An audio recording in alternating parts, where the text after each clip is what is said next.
not just the games. It's Toucher and Hardy, Zolak and Bertrand, Felger and Maz, Joe Murray. For Boston sports fans, it's 98.5, the Sports Hub. Beasley Media Group Station.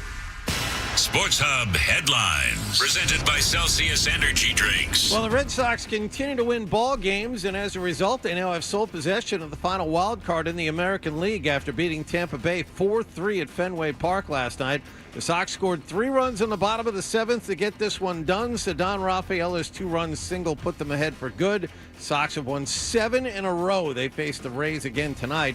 Alex Cora told the media before the game Alex Bregman will play 2 of the next 3 games, but didn't specify which 2.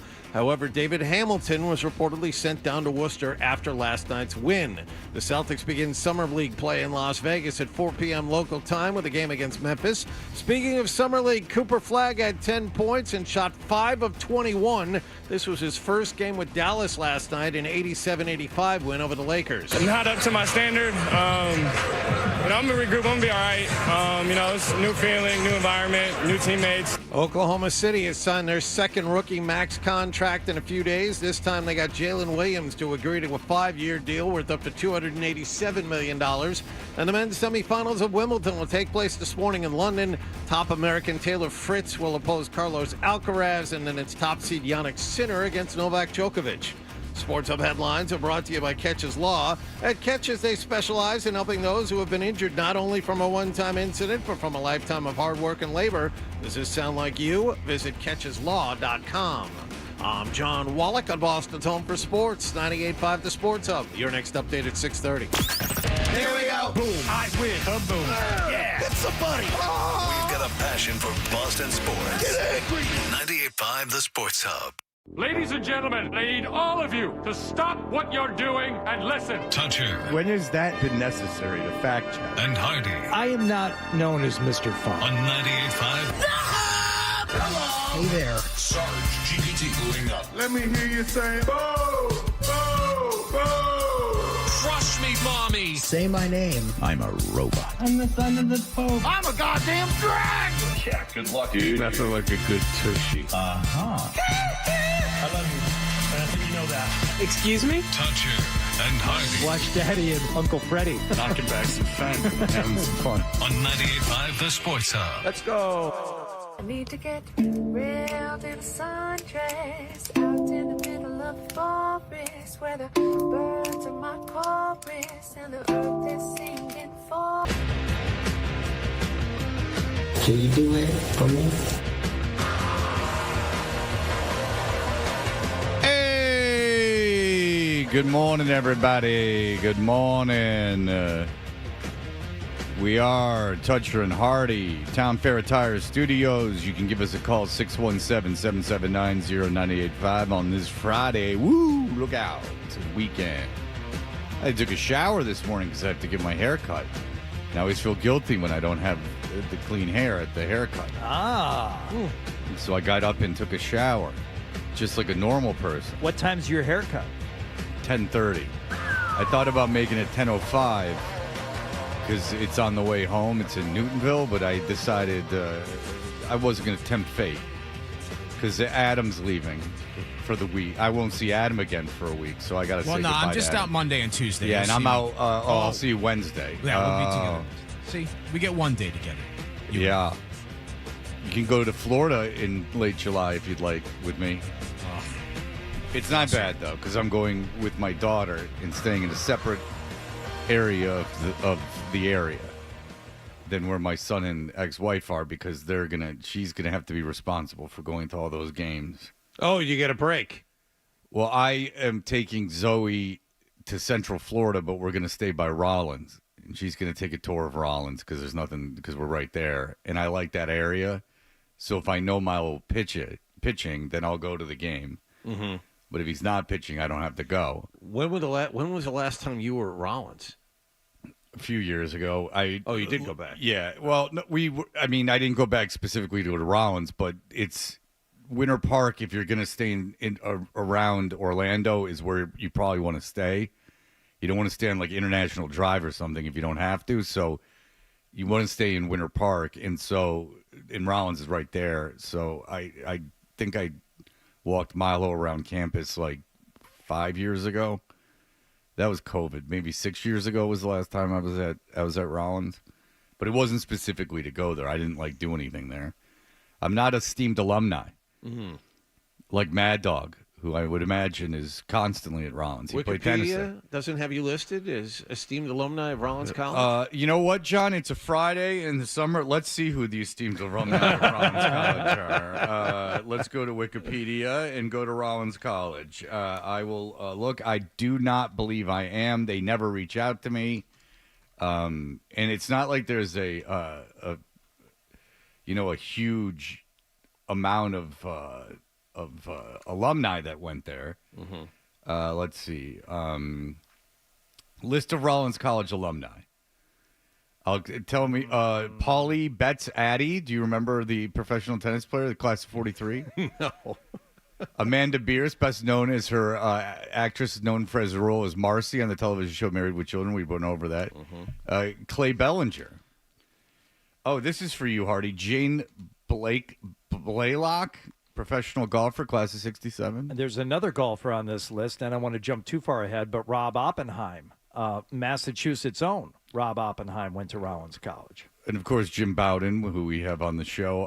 Lorenzo Borghese, who was the Bachelor on ABC's The Bachelor, advertised as a prince. I went to college with him. He's a couple years older than me. That is a very loose term of royalty. Mm. He was a find-out who had to wear they dressed like they were at University of Mississippi. It was very annoying.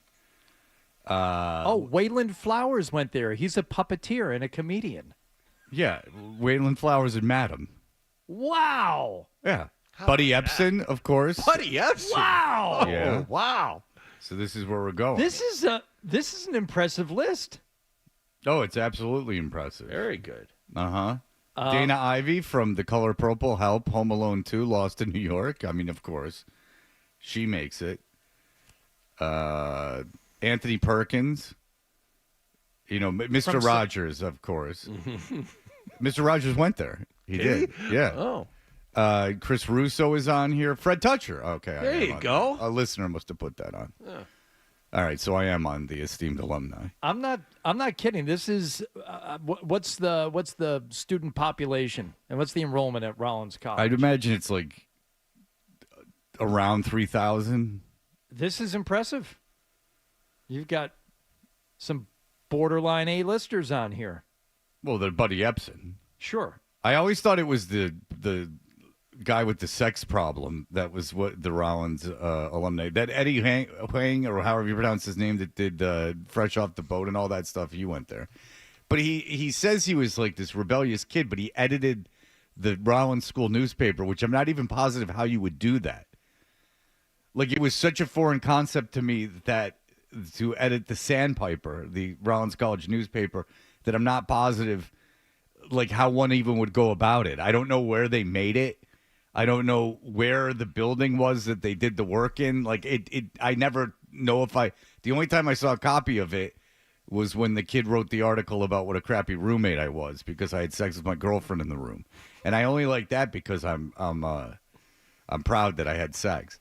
Ryan Hannigan, of course, catcher of the Boston Red Sox. Oh, yeah. They slip a kid in the majors about once every 20 years. There's one notable exception on the Rollins alumni list, and that is Jen Nawada, who is the landscape architect on this old house. Well, she works a little harder. Maybe she get to Fred Toucher territory. Seriously, Jen should be on there. Is this old house that national or is this local? This old house?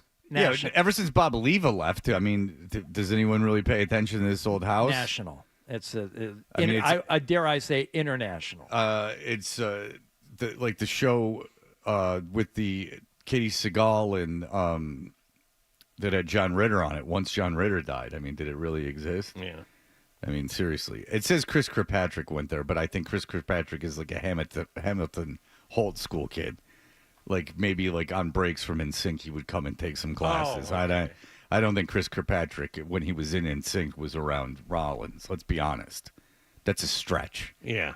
Yeah. That's like Tiger Woods' wife went to Rollins. Well, she went like kind of like when she was older. Elon, I forget her last name. Herbert W. Hoover Jr., the president. Former president, chairman of Hoover Company. Oh. That's not as good. I was like, a president went to Rollins, but that's not the case. And someone whose last name is Gandhi went there, but it's not. It's not Gandhi. Okay. It's not Mahatma Gandhi. Right. That would be cool if Mahatma Gandhi went there, and I didn't know. Like they didn't make it. They never mentioned him in all the time that I was there. No, I had no idea about Jim Bloom, Jim Bowden, and then at the end of the interview, he said, "Go Tars!" Before he hung up. I started the interview saying that I went to Rollins, so thank you for listening. I do appreciate that. The whole way that whole started is that I said that I went to Rollins. I was mesmerized by the golf course around us.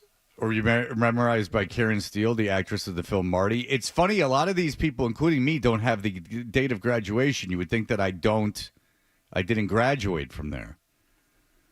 But according to these other guys that graduated, I'm a young stud. They did put Tiger Woods' wife. She graduated from Hamilton Holt, which is the graduate business school. Hold your horses, everybody. Let's not go crazy. 2014, too. She's no spring chicken. That was more of a busy yourself type of situation. Now, do you think, because I am not on the Michigan State University alumni list, but do you think, A, that I would have a better or worse chance of getting in because there's so many people listed? I mean, the enrollment is so big. They have separate sections for biology, psychology, the journalism, television, and radio. But I'm looking at the names on the television and radio people, and if, let's say,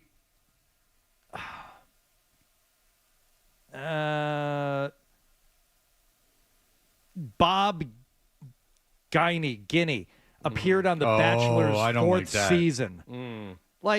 Come on. Yeah, if that guy's there, you should definitely be there. But I think this is so. Maybe I should I should be in there. I answered my first question. I don't have a Wikipedia page. No. And Fred does, obviously, because as I looked at the Rollins College thing, there's a hot link to Fred's page. Right. Yeah, it's not like I made the alumni. It's not like I made the Wikipedia page. No. I don't know how many people at the station have Wikipedia pages. I don't know why I have one. I could tell you I don't know how to even operate that thing. The only thing I know from Wikipedia is that a long time ago, I got some notification to my station email when we worked for CBS Radio that someone someone in Tennessee was flagging my Wikipedia for not being a listener told me that someone was flagging my Wikipedia for not being important enough, that I shouldn't have a Wikipedia your page. Dad. Yeah, it probably was. There you go. I have a link on my name, but it goes right to the Wikipedia page for the old show. Oh. All right, so your alumni must suck. If you go to the Sports Hub Wikipedia page, they have listed under former staff. I'm just going to list the people who have links, meaning that they have their own pages. Damon Amendolara, Gino Capoletti, that makes sense. Andy Gresh, Dave Gosher, Paul Mariner, that one makes sense. Gil Santos, Judd Surratt. Judd Surratt has his own page. Tangway doesn't. That's criminal. Chuck Perks doesn't. That's criminal. That's criminal. Crash Clark doesn't have his own page. That's really criminal. You could fill up a lot of space with that. Maybe he's just as happy that he doesn't have I'm just going to say, I don't know if he wants to see all that in print anywhere. No, there's a lot of ex-wives littering that. Too many people could comment. Yeah. I'll tell you. Zoe, Felger, Maz, Sosi, all got your own pages. Me, not John. Okay, yeah. No, I'll have you know a lot of notable alumni. All the people that went to Michigan State, this alumni list sucks. It's not impressive, is it? No, So James Caan's very impressive. Robert Ehrlich, Urich is impressive. Oh yeah, But Spencer. and then there's Jackie Martling. Congratulations. Yeah, there's really not a lot of David McGee, composer Dika Newlin. Wow, Lazarus. Hobart can actually match that. They actually match it. We have 2 members from Blue Oyster Cult. We have Shooter McGavin. It is. I like Michigan State. Dan Gilbert, obviously. Like, there's Pulitzer Prize winners and state Supreme Court leaders and people in politics. But for someone for a school that's been around for over 100 years, well over 100 years, and has got, how many people were in your class? Like 1,200? I don't know. I mean, I didn't even go to the full I just went to the graduation for my college, from the College of Communications. They held just that college's commencement at the Breslin Center, which is where the basketball arena. I mean, it was so huge. more than that. Just All right. yeah. I mean, I think there were 40,000 enrolled when I graduated, counting undergraduate and graduate. Okay, so 10,000 people a year, so that's 100,000 people, 100,000 people every 10 years for over 100 years. I mean, you would think that you would have a little bit more, and it's not like a bad school. I don't understand why they don't have better alumni. Sam Raimi, the director, we're all familiar with him. There's a lot of very average football players besides Bubba Smith. There's Wayne Fonts, who you must enjoy having as an alumni. Plaxico Burris, Andre Rison, Derek Mason. I didn't even know Wayne Fonts was an alum. Neither did I. Flozell the Hotel. Charles Rogers with his wonderful career. Jim Miller went to Farmington Hills Harrison. Ooh, I think I know that. Oh, no, he didn't. My bad. He went to Waterford. There was a kid named Jim Miller that was a big star when I was 7 years old from Farmington Hills Harrison. Yeah. Yeah. Back when Farmington Hills was a rural enclave where Cream Magazine made itself. In Farmington Hills Magazine. Remember Cream Magazine, Lester Bangs and the like? Of course. They brought it back a couple of years ago. Yeah. How'd that work? Yeah, well, it's still going. I mean, it's time. It's time. It's time to bring back print rock magazines. That's what everyone wants to get their hands on. But when I found out that Cream was in Farmington Hills, Michigan, I woo-wee, was that exciting. I don't think I was allowed to look at Cream magazine. That was a little before my time. Like, Cream Magazine was, by the time I knew what was going on, like, say, 7 or 8 years old, I don't know if Cream was a magazine anymore. Yeah. I mean, I have a vague memory of seeing it. Like, some of the Hesher kids, the older kids down the block, had copies of Cream Magazine. But there's something, like, deep in my memory about getting in trouble. There's something about having a Cream Magazine. Boy Howdy, the beer, the Cream Magazine beer, that would be, that was their Mad Magazine, their Alfred E. Newman. I don't remember that. Boy Howdy is what the thing. If you saw Boy Howdy, you would absolutely know what it is. It's that cream can of beer that was on the cover every episode. Oh, yeah. Okay. You never seen people with T-shirts? Oh, yeah. Okay, I didn't know that was, yeah. It's just, WRAF, and then if that got dirty, you put on the cream T-shirt. right. And then you put on the other cream T-shirt from the three-piece. Looking at it now, you get $79 a year, gets you a quarterly print issue, digital archive access, and 10% off that cream T-shirt. $80 a year? Yeah. Well, you get that digital access, like historical digital access, which seems like it would be cool. I remember when I first got Rolling Stone, they had this like book that came out with all these not DVDs, but like whatever those were called, CD-ROMs. Yeah. Like with all the old issues, and it was cool. But the thing is that you would go, oh, wow, Cream, pretty cool. I bet you like Lester Bangs is really fun to read. And then you read it and you're like, no one read this. Yeah. There's no way anyone read this. It's stream of consciousness, guy up on 8 days doing speed, like getting way too into it. Yeah. Like it's not interesting. It's just him, talking about the actual music. That's boring. That's so boring. There's no like lifestyle stuff in it. It's just him overanalyzing music. Get a free tote with every new print or fan club subscription. Ooh, I like free totes. Yeah, you like the first and second Yes, words. that's right. I like both those words, Yeah. free and tote. Yeah.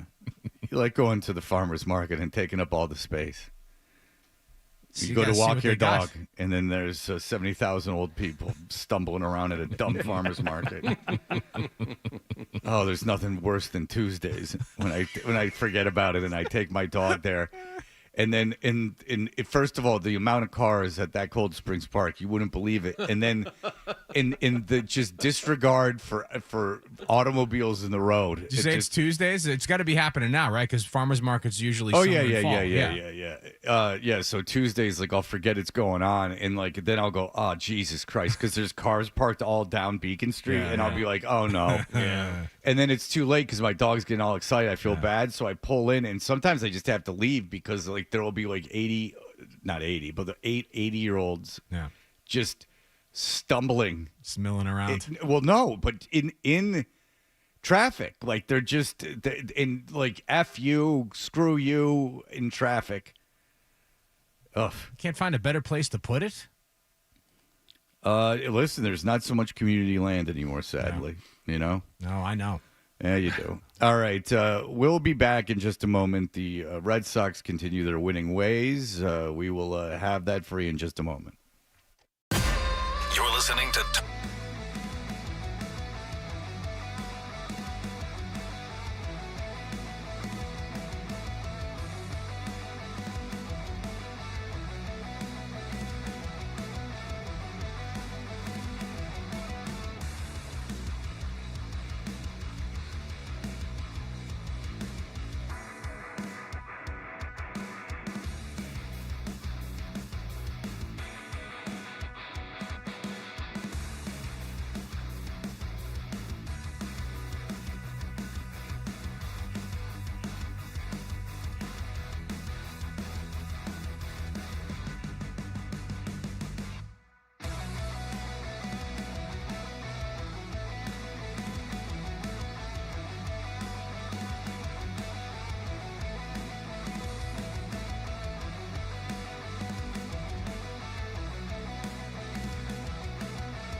It's more Toucher and Hardy on the Sports Hub.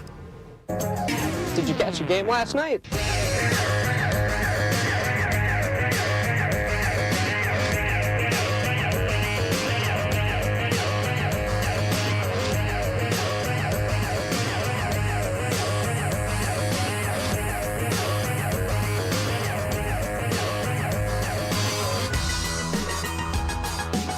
Hey, we are Toucher and Hardy. What happened last night is brought to you by Leonard Hair Transplant Associates, where your hair doesn't have to be a game of what happened. So change your lettuce and change your life with Dr. Matthew Lepresti at 1-800-GET-HAIR.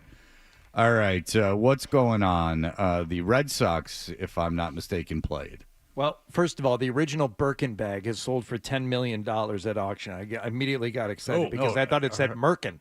Oh. Yeah, and that's for people who've unfortunately lost their hair. That's a Hermes bag, if I'm not mistaken. Is it not the original Hermes bag? I have no idea. I know I know the phrase Birkin bag, but I don't know anything about its. Oh, Jane Birkin's original Hermes bag sells for 7 million pounds at Sotheby's auction. If anything was going to go for a lot of money, you would have to assume that would be it. You know? Mm-hmm. Right. I mean, if you're going to throw your money at anything, I would assume that would be the thing that certain people would want to throw their money on. Is it? Am I pronouncing it wrong? It's not Hermes? Is it Hermes? I don't know how to pronounce it. See, I said that once in front of my wife, and she laughed at me. Oh, really? Because I thought I was saying it right, but I don't know. Okay. And I don't know if she knows. You know what? She doesn't know. I bought a lot of crap for women. I've never bought that. I've bought Louis Vuitton. I've bought Prada. I bought all these things. It's tough to be pretentious and ignorant, isn't it? Well, she's from Nebraska. What'd she know? No. Oh, I was going to say yes, very much so. I mean, she's from Nebraska, pretending that she's walking the stages of Milan. I mean, let's be honest. I mean, there's a certain point where you have to call BS, Hardy. Yeah, I should have been more specific. Well, yeah, you were insulting his wife. Is what you're trying to be more specific about. Yeah. She's not in town, and even if she were, she wouldn't be listening anyway. Yeah. Hey, Red Sox last night. So they beat up on the Nationals. They beat up on the Rockies. Then they got to play a real team, and it looked different. Junior Caminero swings and drives one deep in the air to left. This is home run derby and gone. Junior Caminero is homered for a second straight day. His team leading 23rd on the first pitch from Buehler here in the sixth makes it a 3-1 Rays lead. It's nice that you got audio of a guy just doing it for fun in his basement. I was just going to say, he's not at the ballpark. No, he's not at the ballpark under any circumstances. Is that guy live at a baseball game? That is the Tampa Bay Rays call of the game. That Tampa Bay Rays call of the game is going from a man's living room, and I there's no way that's at the ballpark. That's an outdoor ballpark they're playing. No, it was at Fenway. Yeah, there's no way he's at Fenway. No. I agree. This is a COVID maneuver in not COVID times. Yeah. Let's go backwards just so we can hear another Tampa Bay call here. See if we can decide once and for all. Driven to the air to the monster and over the monster. Kim with his first homer as a Ray, and it's 2-1 Rays here in the fourth. Okay. And the patience that they show. That guy is at the ballpark, or it sounds that way. So how do you explain the two together? Yeah, I don't know. Like one guy's got crowd noise and the other guy doesn't. Yeah. Caminero swings and drives one deep in the air to left. This is home run derby. Okay, so you know how sometimes they'll have a guy they switch off play-by-play guys, like in the middle of the game. Maybe that's what happened. So I know the Cardinals do that. One guy was doing it from home. The other guy was actually physically there. That's what would be my guess. It sounds that way. That's weird. Yeah. It's for no reason either. Well, it's such a JV operation. You know it's to save money. Yeah, you're probably right. Like, they don't want to fly two guys out there. Yeah. And so, but I don't know how it works for the Cardinals. They have one guy that does, like, the first, especially when it was Mike Shannon, he'd do 1 through 3 and then 7 through 9 or something like that. They would switch it up. I'm not positive, like, who came in, because it wasn't the TV guy. The TV guy does 9 innings. So I don't know. The Cardinals had it where they would switch off. He would hand off the game for a couple innings. Yeah, the Red Sox do it strangely. Sometimes Lou does radio and Middlebrooks does TV, and then they flip-flop. But that's game to game. That's not 3 innings to 3 innings. Yeah, the Cardinals did it. Yeah, Mike Shannon would do 6 innings, and someone else would do 3 innings. That did happen, and I think it still does. But I couldn't. I haven't listened to a lot this year. Okay. Do you want some news about show scheduling now, or would you rather wait, Fred? Oh, that bird is on the Nantucket ferry. I saw that text. I saw that text too. I'm like, good. oh, good. All right. A half an hour before he's supposed to be in, he didn't know he was going to be on the Nantucket ferry. That Nantucket ferry is real difficult to get on, man. He did text me at 6:01 this morning after the show started. After I texted him at 10:30 yesterday, maybe 10 o'clock yesterday. Morning. Yeah. To confirm him for today. Huh. Well, listen. Is there a bigger pain in the ass of a place to go to than Nantucket? I don't understand the appeal of that place at all. I mean, I do. It's totally man created. I mean, it's insisted upon until it became something. But the idea that you could drive to Newport, you could drive to the Cape, you can get a shorter ferry to Martha's Vineyard, and that you would subject yourself to for the honor of going to the island that is, in terms of topography and where it is, identical to all these other places, except it's hard to get to. And don't forget, riddled with Lyme disease. It's got a lot of Lyme disease on it, too. True. I don't understand the appeal of Nantucket at all. Everything, it seems like a strike against it. And it's not like Martha's Vineyard and Newport and the Cape are these, like, ghetto-y places. I know. Like I don't understand why you have to go to Nantucket.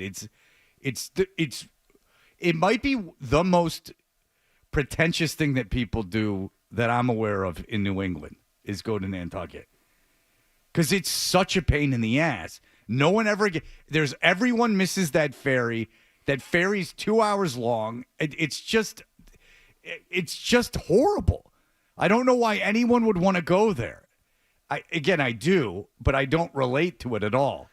I can't speak to the logistics of it because I've only been once. I've been one time too, but we flew and they didn't get our bags back to us because they couldn't fit them on the plane and so Cape Air, they had to buy me like all new crap because I was only in Boston for one day. It was before I lived in Boston. Mm-hmm. It's the day they traded Nomar Garcia-Parra. The reason I knew is because I turned on the TV and I'm like, this is on the news.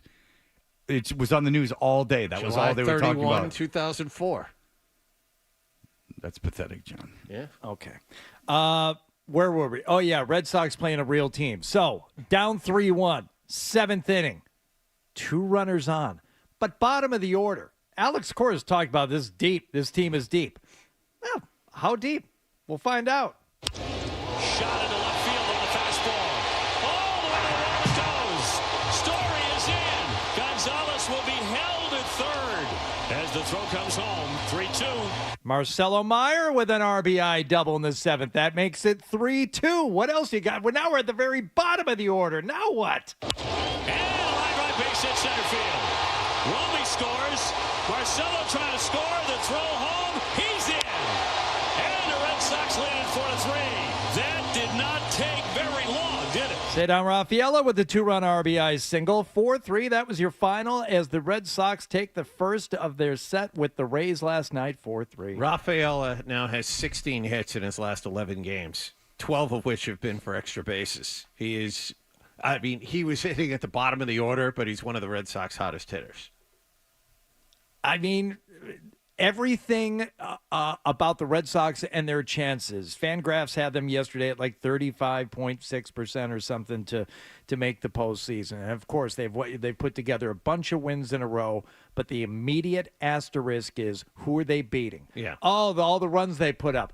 Who are they putting the runs up against? Mm-hmm. The Rockies, which is the craziest thing, and I think we were talking historically about it yesterday. bad team. Yes, the run differential for the Rockies so far this year already matches what the White Sox did in all of last season. Mm-hmm. It's horrific. Yeah, they're 50 games under 500 before the All-Star break. But you can only play who's on the schedule. Blah blah blah blah. Yeah. When you get a win against a real team, and you get it the way they did last night, now finally can say, all right, now it's okay, I think, to believe a little bit. Yeah, Seattle had a 5-0 lead, and their pitcher had a no-hitter entering the 8th inning last night, and they lost to the Yankees. So now the Red Sox have sole possession of that final wild card spot, and looking at your standings, they are right behind Tampa Bay for that second wild card. So they're right there. And I know you hate the one-game reaction in baseball, Fred, as do I, and I guard against it, and I try and stop myself from doing it. But once again, if you're going to at least mentally brush aside sweeping the Nationals and the Rockies because who they are, I'll give them some credit in my own mind for getting a win against that team last night, especially the way they did it. So nice win. They only had 4 hits, but they won. So give them credit. You know, that's give them credit. And they'll probably get Alex Bregman back today. Today might be the day. Alex Cora said before the game that Bregman was going to play 2 games this weekend. He didn't say which 2. And then reports were after the game, the Sox sent David Hamilton down to Worcester. That leaves them with an open roster spot. So you would have to assume that Bregman is activated today. Maybe he plays today, gets Saturday off, and plays Sunday. But 2 games apparently out of these next 3, Bregman's going to play third base. And so there you have it. Excellent. I have nothing to add. Okay. I That's really unfortunate. Don't. Yeah. As a talk show host. Well, there's 2 of you, 2 others of you. I don't know what to tell you. Yeah, they've won some games in a row. It's going to be interesting going into the trade deadline where they're at. Yeah, they have the really tough 9-game stretch coming out of the All-Star break and headed to the trade deadline. And I think, beating Tampa's nice, but still not exactly the iron of the league. But it's a nice win. They won it differently. They didn't beat the other team to death with their offense. Well, that's not going to – I'm going to assure you of this. Beating teams to death with their offense is a fool's errand. That's sure. You can take little snippets of 6 games here and 7 games there where they're scoring runs. It's not going to be that way. Of course they're not going to score a lot of runs this year. You look up and down that lineup, it is littered with spare utility parts that are cheap for the most part. Right. And I understand it's the middle of July, but, there's 162 games. I'm not going to get all fired up. They have a nice run going. It kind of saved their season. And it's good timing considering they were getting crapped on so much for the Devers trade, which they should be, because they got worse. And they won't be able to get any better this year.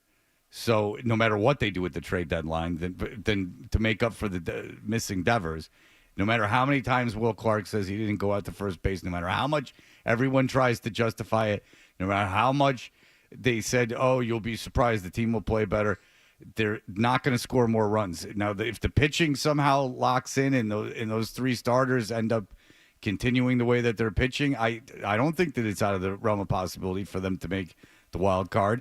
That's fine. They're just not as good a team. Because with Devers, those 3 pitchers still could pitch perfectly well. Yeah. I highly doubt Devers' presence on the team was keeping them, holding them back at all. It doesn't affect their the fielding behind them. I mean, they either pitch well or they don't, and Devers has nothing to do with it. They could make the playoffs. That doesn't make it a good trade. Yes, and they're not going to make the playoffs because they traded him. Yeah. Remember, they just got done sweeping the Yankees. Yep.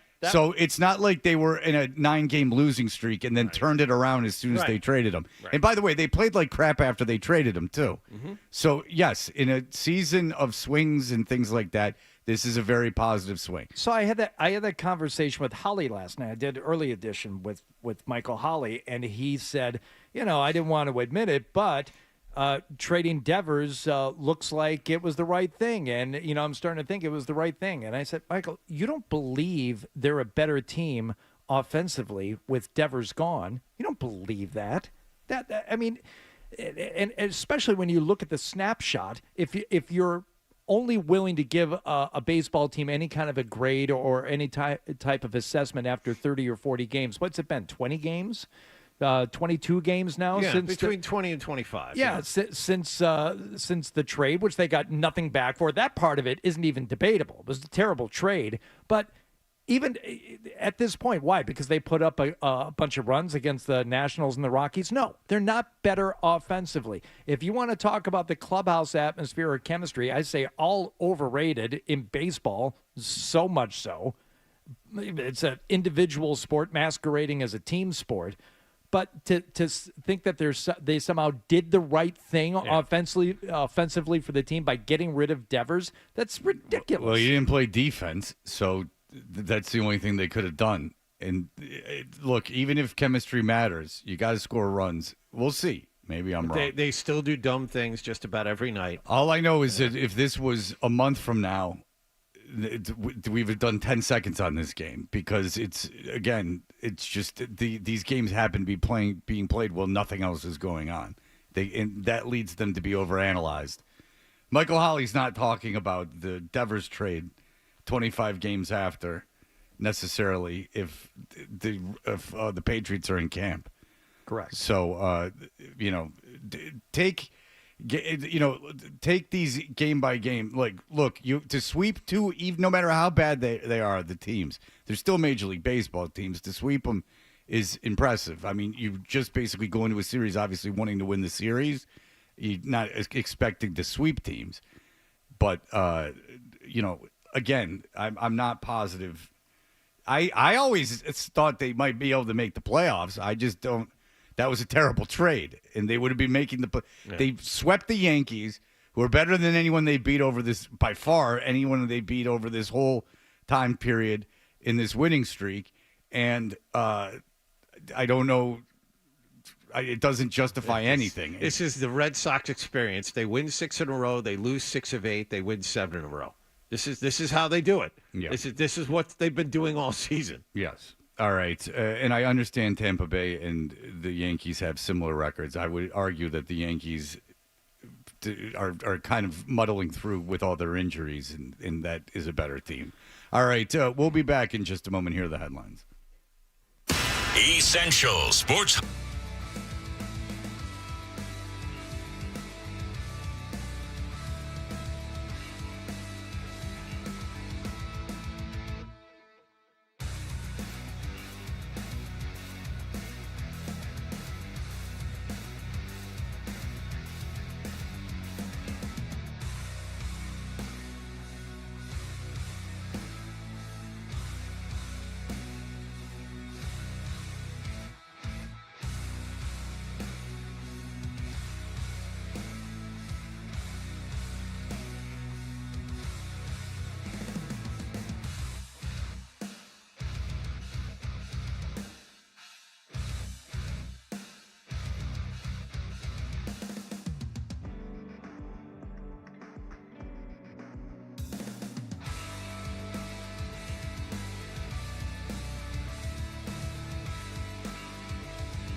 sports with the 98.5 The Sports Hub app. Download it wherever you get your apps today.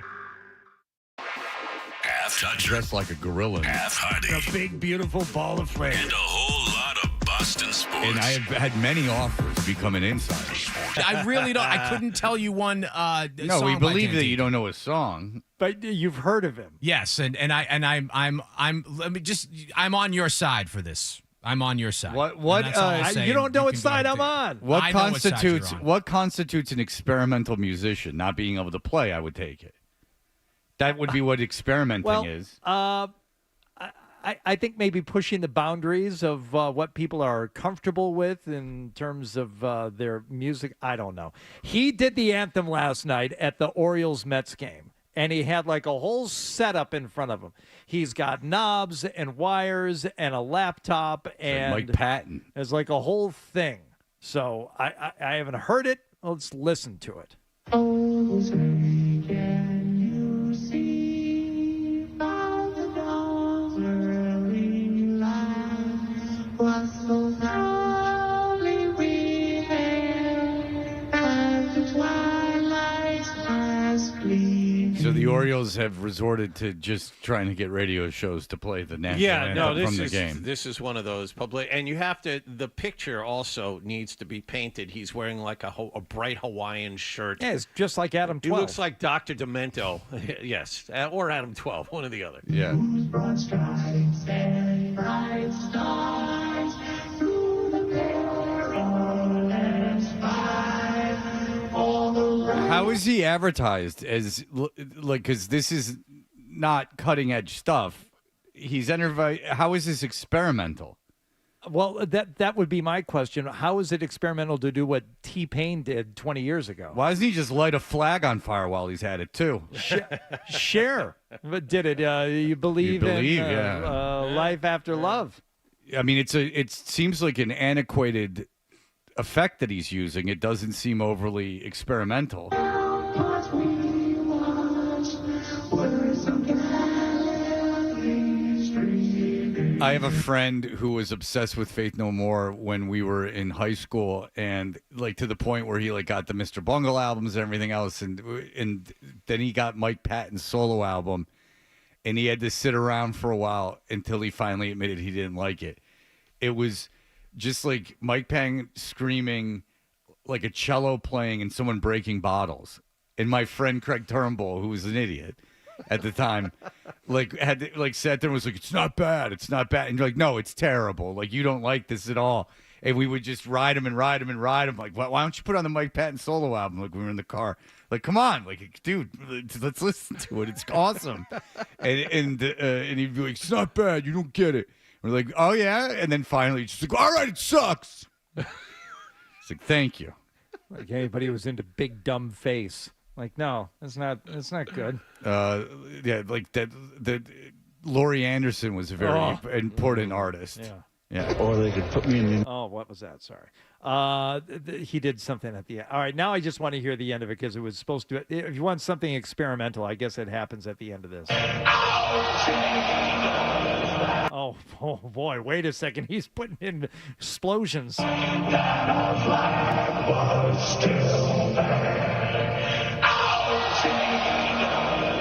Because it's the O's. Oh, I see. All right, that's it. All right, I'm not going to listen anymore. I don't think it's necessary. Okay. Do you want to hear Joe Mazulla talking about the Bin Laden escape room? Yeah, I mean, he. This is a guy who walked 2-3 miles in the forest, and then he would go in the jungle, bare feet, and then he would go. When they lost in the finals, he went to go see this chess champion down there in Costa Rica, and he would go from a hot thing to a cold thing, hot thing, cold thing, and everyone went, "Oh, wow. You must belong to Lifetime Chestnut Hill, where you can go hot, cold, hot, cold, hot, cold, right there in the locker room." Josh Waitskin is not just someone you visit with and talk with. He's a member of the team now, and he's in there to help with strategy and using push hands on the court and all kinds of stuff. You see Rich Roll, and he's like, "Yeah, I ran a 200 mile marathon." You're like, oh yeah, wow, that's crazy. Like what a test of endurance. And then you hear Joe Mazzulla's like 2.5 miles. Don't worry about it. Walk the dog. I had to get this out of my head. Barefoot with snakes and spiders. Uh-huh. I mean, no one ever goes to Costa Rica. He's the guy. It's really off the beaten path. So you know how they have escape rooms? Yeah. We should start a business where you have like situation rooms. You can sign up and go in and reenact different things. You know, like, hey, what are you doing tonight? We're going to grab dinner and then we're going to go reenact the Bin Laden raid. That'd be a sick first date idea. I think the escape room. Oh, in case you couldn't tell, he's on with Julian Edelman on the Bros on Bros podcast. Yeah. So that And Bros on Bros, is that supposed to sound gay, like as a joke? Because I don't want to make fun of it if it's intentionally like almost like a Jackass thing where they're he's being intentionally cute. Contact me, please. We're going to grab dinner and then we're going to go reenact the Bin Laden raid. That'd be a sick first date idea. I think the escape room's just the beginning. Tonight we're going to reenact like negotiation tactics. After dinner, you're going to be kidnapped and I got to use my negotiation tactics to like get you back. Or you could just kidnap someone. Just leave them there. Yeah, just kidnap do someone anything. yourself. Yeah. Kill someone and try to get away with it. That's what you should do. Why do you need that kind of experience? Why do you need a sanitized experience? If you're so smart, go out and kill a bunch of people. See if you can get away with it. Let's do using only your wits to survive. Yeah, I mean, if you're such a badass, then join the military and you go kill people. Better than simulated kidnappings and killings. Actual kidnappings, actual abductions. Well, you know what they do he's just as well as might as well be a Navy SEAL, because I've heard part of Navy SEAL training is they go from a very hot tub to a very cold one and back and forth and so on and so forth. I've been told even that Navy SEAL training involves up to 2-mile hikes. So Joe Mazzulla is right in there. Joe Mazzulla is really pushing things with this. I want to see him now. I just want to see him fight people. Now he's got to just start fighting people. He's got to throw the coin down, right? Yes, drop coin. the coin. No coins, no BS. Just fight a guy at a bar. I just want to see you fight a guy, and he might very well win. I mean, he's seems like a mean guy. Yeah, so he'll win. But it's time to shut up a little bit and just start fighting people. Jiu-jitsu, and not jiu-jitsu nonsense. No. Like a real fight where you could get hurt. Like a real fight, like where someone could grab a bottle or something like that. Enough with the talking. Like, there's plenty of opportunities. He's an able-bodied, youngish man. He could go and get into some kind of special ops training or something like that. He could become a bounty hunter. This is almost getting to Belichick stolen valor Navy territory. You know what you should do? Invite Joe up to play golf in Canada and then purposely play real slow. And then see what happens if anybody comes up behind you and see how he handles himself in that situation. Yeah, like this desperate need to paint yourself as this maverick, like badass. Like, well, then start doing stuff. I'm joking about the killing stuff, but like, I don't know, start doing what all these other guys do. Like, throw yourself out of airplanes and, like, go down in submarines and go look at the Titanic wreckage. He's got a team to coach. How can he do all that stuff? Because instead of going to Costa Rica to play push hands with a chess champion, actually go do something that's dangerous. You don't play push hands. You engage in push hands. Yeah, stupid. Listen, whoa. No one said that. I never claimed to be a push hands guy. Well, then put your hands down, because you just you invited don't get me the to point push. of it. If you no, You just invited me to push. Don't put those hands up again like that. I understand there is a lapel button that you have to wear if you want to engage That is in akin push to hands. slapping me in the face with a glove.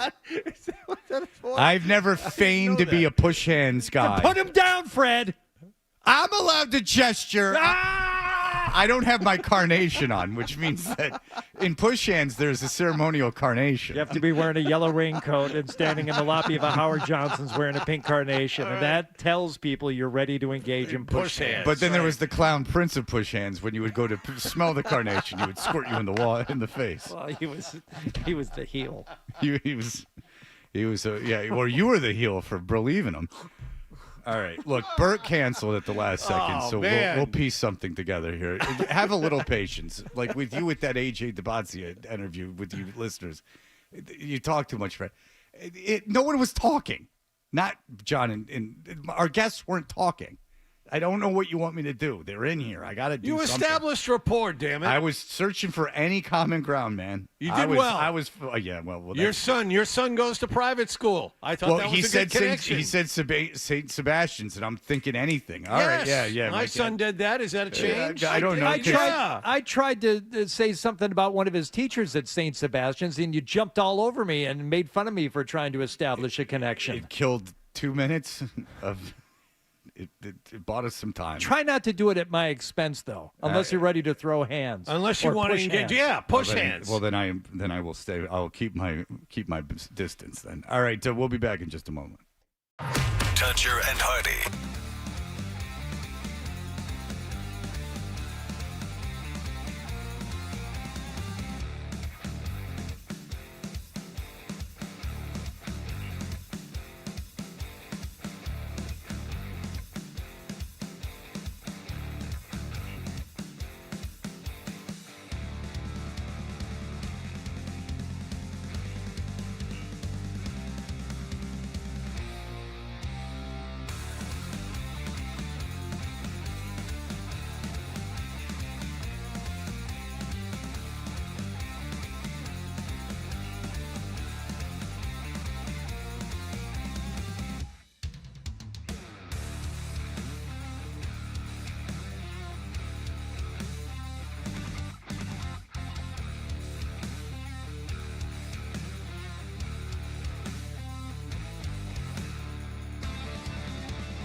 Double from Marcelo Meyer and a 2-run single right after that from Ceddanne Rafaela to take the lead. Right there was just make a contact, bring the runner in. Wasn't trying to do too much, and gladly I did.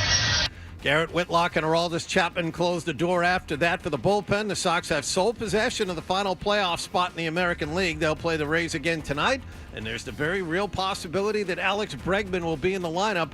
Alex Cora said before the game Bregman's expected to play a couple of games this weekend, and the team last night reportedly sent David Hamilton down to AAA Worcester. Celtics play Memphis early tonight in Las Vegas as they open up Summer League play. Oklahoma City has signed All-Star Jalen Williams to a 5-year rookie max extension worth up to $287 million. And the men's semifinals of Wimbledon will take place in about 90 minutes in London. Top American Taylor Fritz has the first match against Carlos Alcaraz. Then it's top seed Jannik Sinner against Novak Djokovic. Sports Hub headlines are brought to you by Eastern Massachusetts' leader in drain cleaning and pipelining, Drains by James. Slow drain, clogged drain. You need to contact Drains by James today at drainsbyjames.com. I'm John Wallach on Boston's Home for Sports, 98.5 The Sports Hub. Your next update at 7:30. New England plays here. Down the right side, it's a separation. Yeah, touchdown pass. Yes. Perfect dive from Drake May. 98.5 The Sports Hub. What's the best way to listen to Toucher and Hardy? Well, you're going to have to spend $40. Cough it up, and let's get back to Toucher and Hardy on the Sports Hub.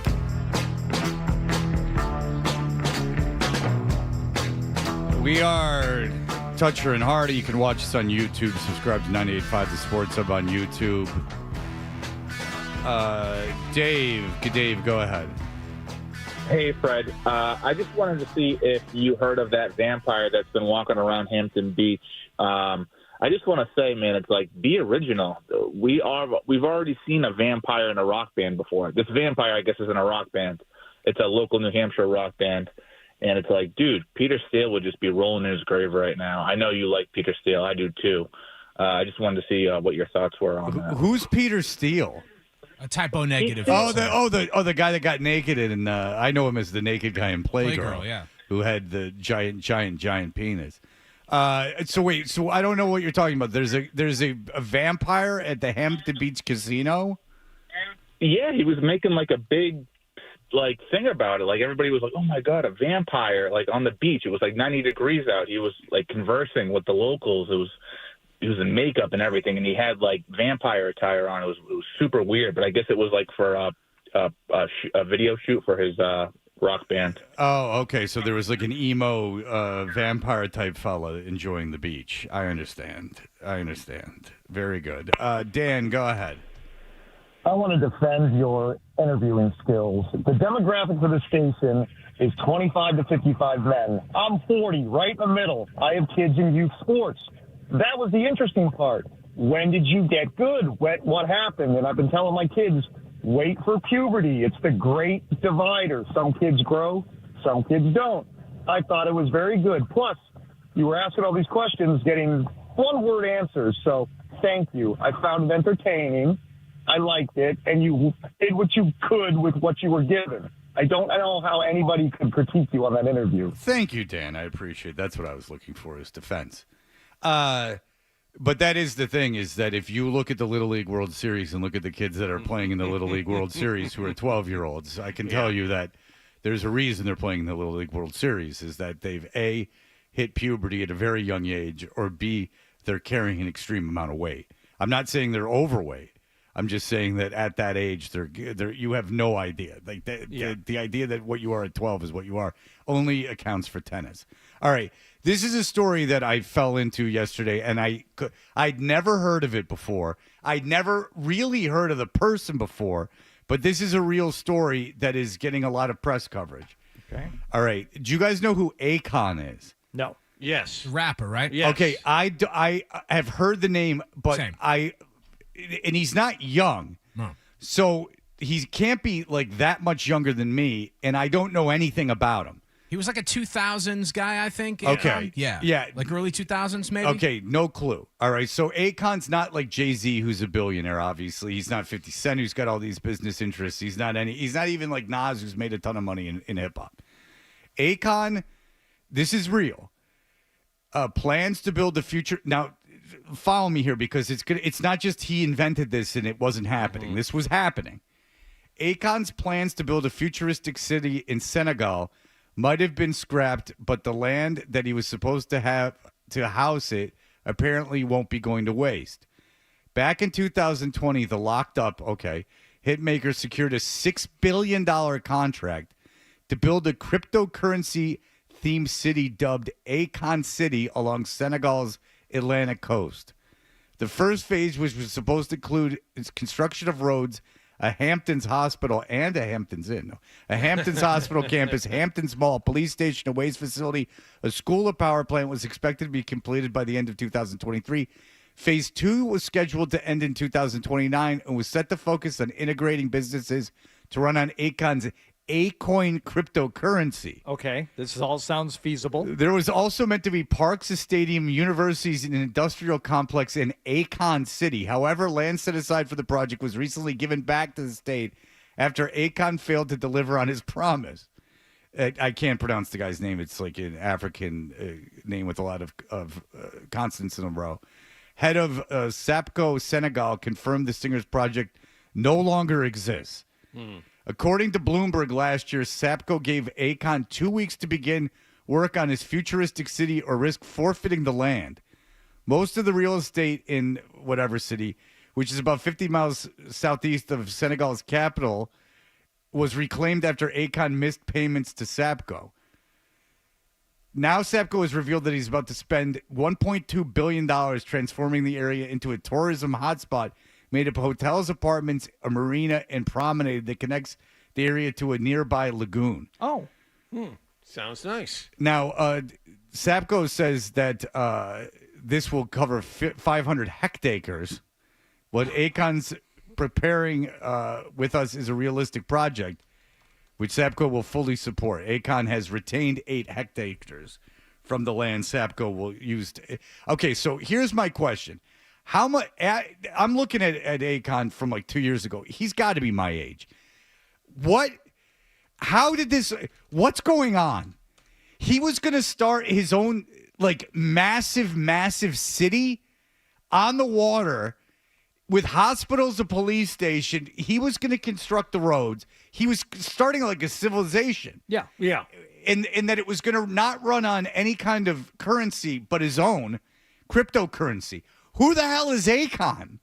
How the hell did of course he missed a payment. And then if you miss a payment on something that was going to be $6 billion, how much, do you survive that? No. How do you survive that economically? I don't know. I'm looking at his net worth, which is $50 million. $50 million?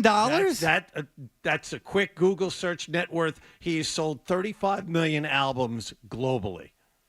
He's worth $50 million. Does anyone know who the hell Acon is? No. I saw him. The Celtics actually had him in to perform after a home game at one Okay, well, that means that he's a loser. Ago. Okay, That's fine. all You know who does that? Loser bands.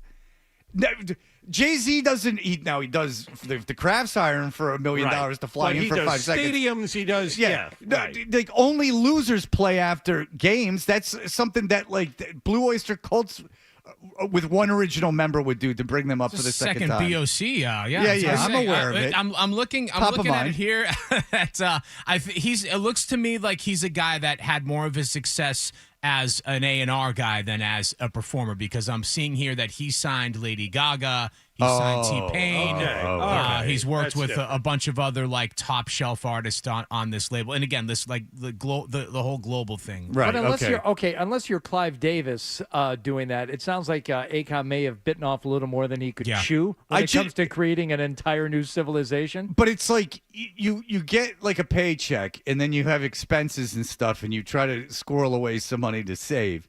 But then there are guys that go to foreign lands and go, I want to build a world. And then they go, okay.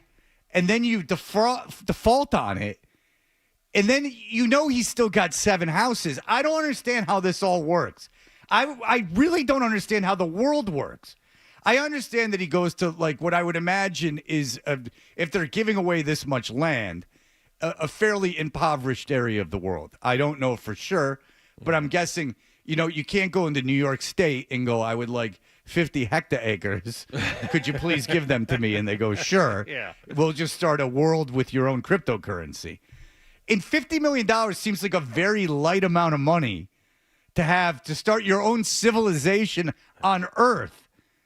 Like $50 million, you can buy a house for $50 million. I think the three of us in this room have a pretty basic idea of how the world works and our place in it. Yeah. This is a gentleman who has no clue of how he can influence things and what his place is in the world. But I don't understand how you're considering himself basically a god creating things. I don't understand. That's fine, but I don't understand how you whiff on this and then you're not in a homeless shelter. Like, I don't get why you can conceive of a project this vast and insane that even if he's worth $50 million now,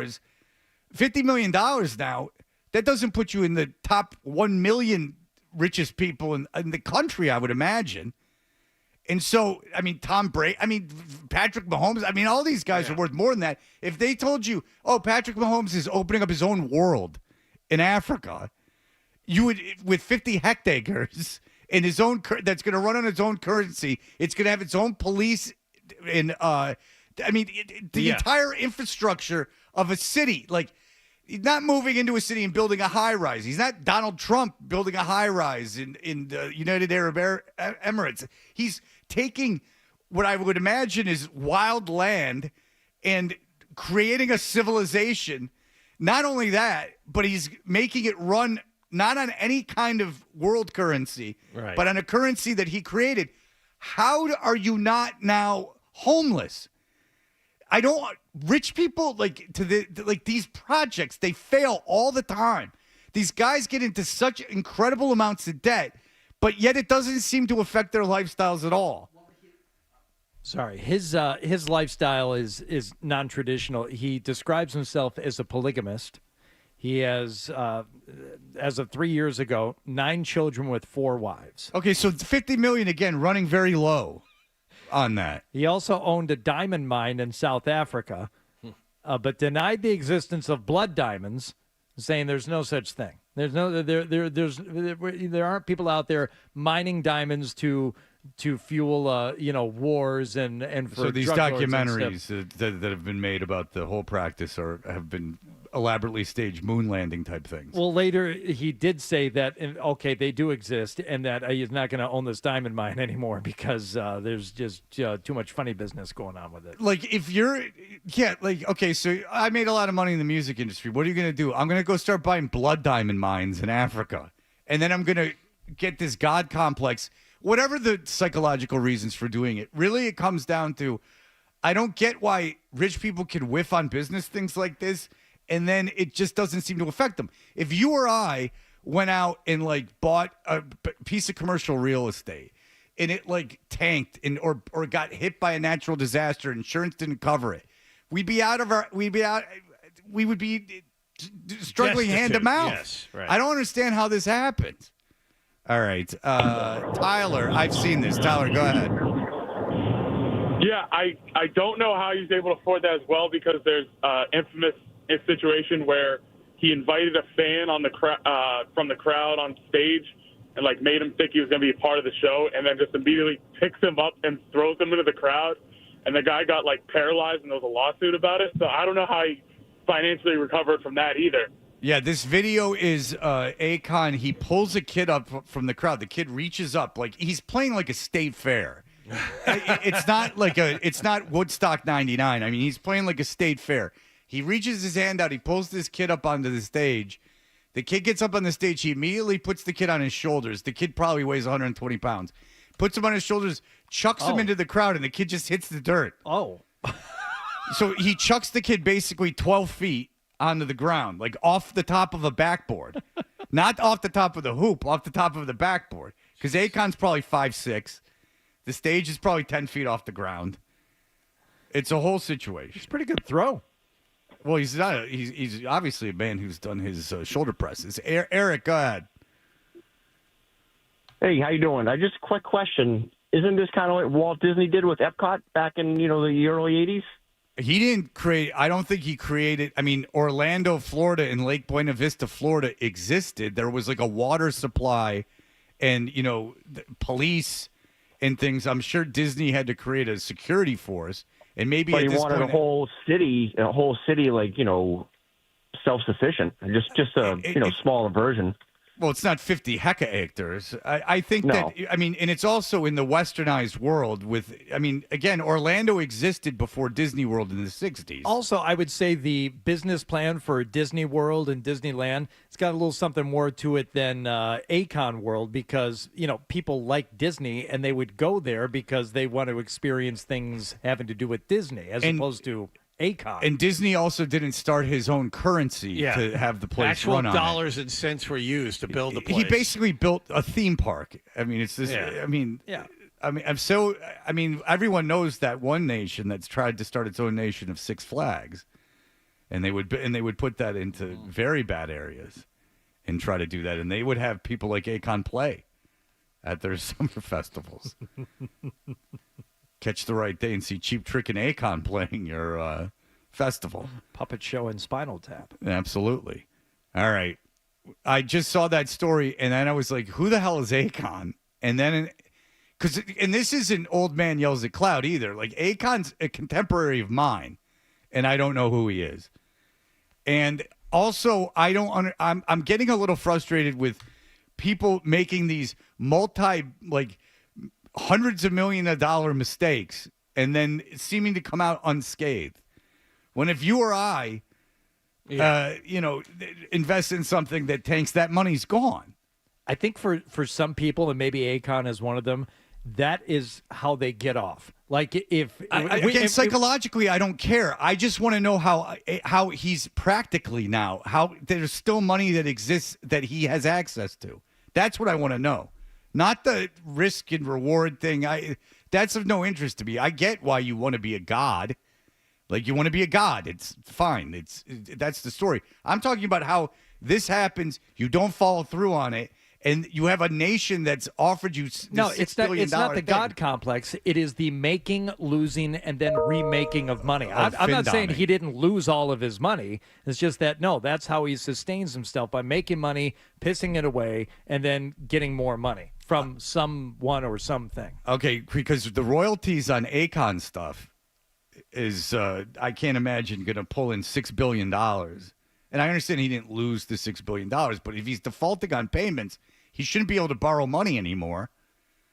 You would think that you would go, all right, you defaulted on this $6 billion project. Yeah, any plans you have for to me to loan you money for any other further business projects, to be like the Fire Festival guy, like get into business with him. You just failed 2 years in a row. Let's give it another shot. I'll bankroll you. Usually when a bankroll people, you think you have a good idea or at least a track record of not defaulting on $6 billion projects. That's the thing, is if you get off on making the money, well, I want to know how he makes the money now. Does he come off with a new Six Flag record and throw another kid into the crowd? I don't know. It's very frustrating to me. He got fined $350 for throwing that kid into the crowd, too. So, take that away from his bottom line, along with the billions from the Acon world. Meanwhile, like your one of your testicles falls out, you're in jail for 3 weeks. All right, we'll be back in just a moment. Stay tuned for more time.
sneaks up on you.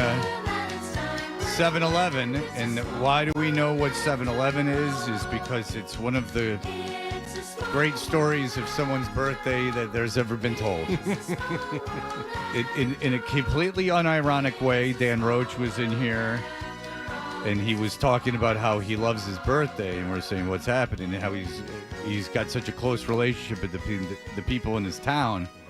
And he said, I went into 7-Eleven, and I'm sitting there and talking to my friend behind the counter, and he goes, and I picked up a Slurpee, and he goes, you know what, Danny, it's your birthday. He goes, oh, Danny, it's on the house.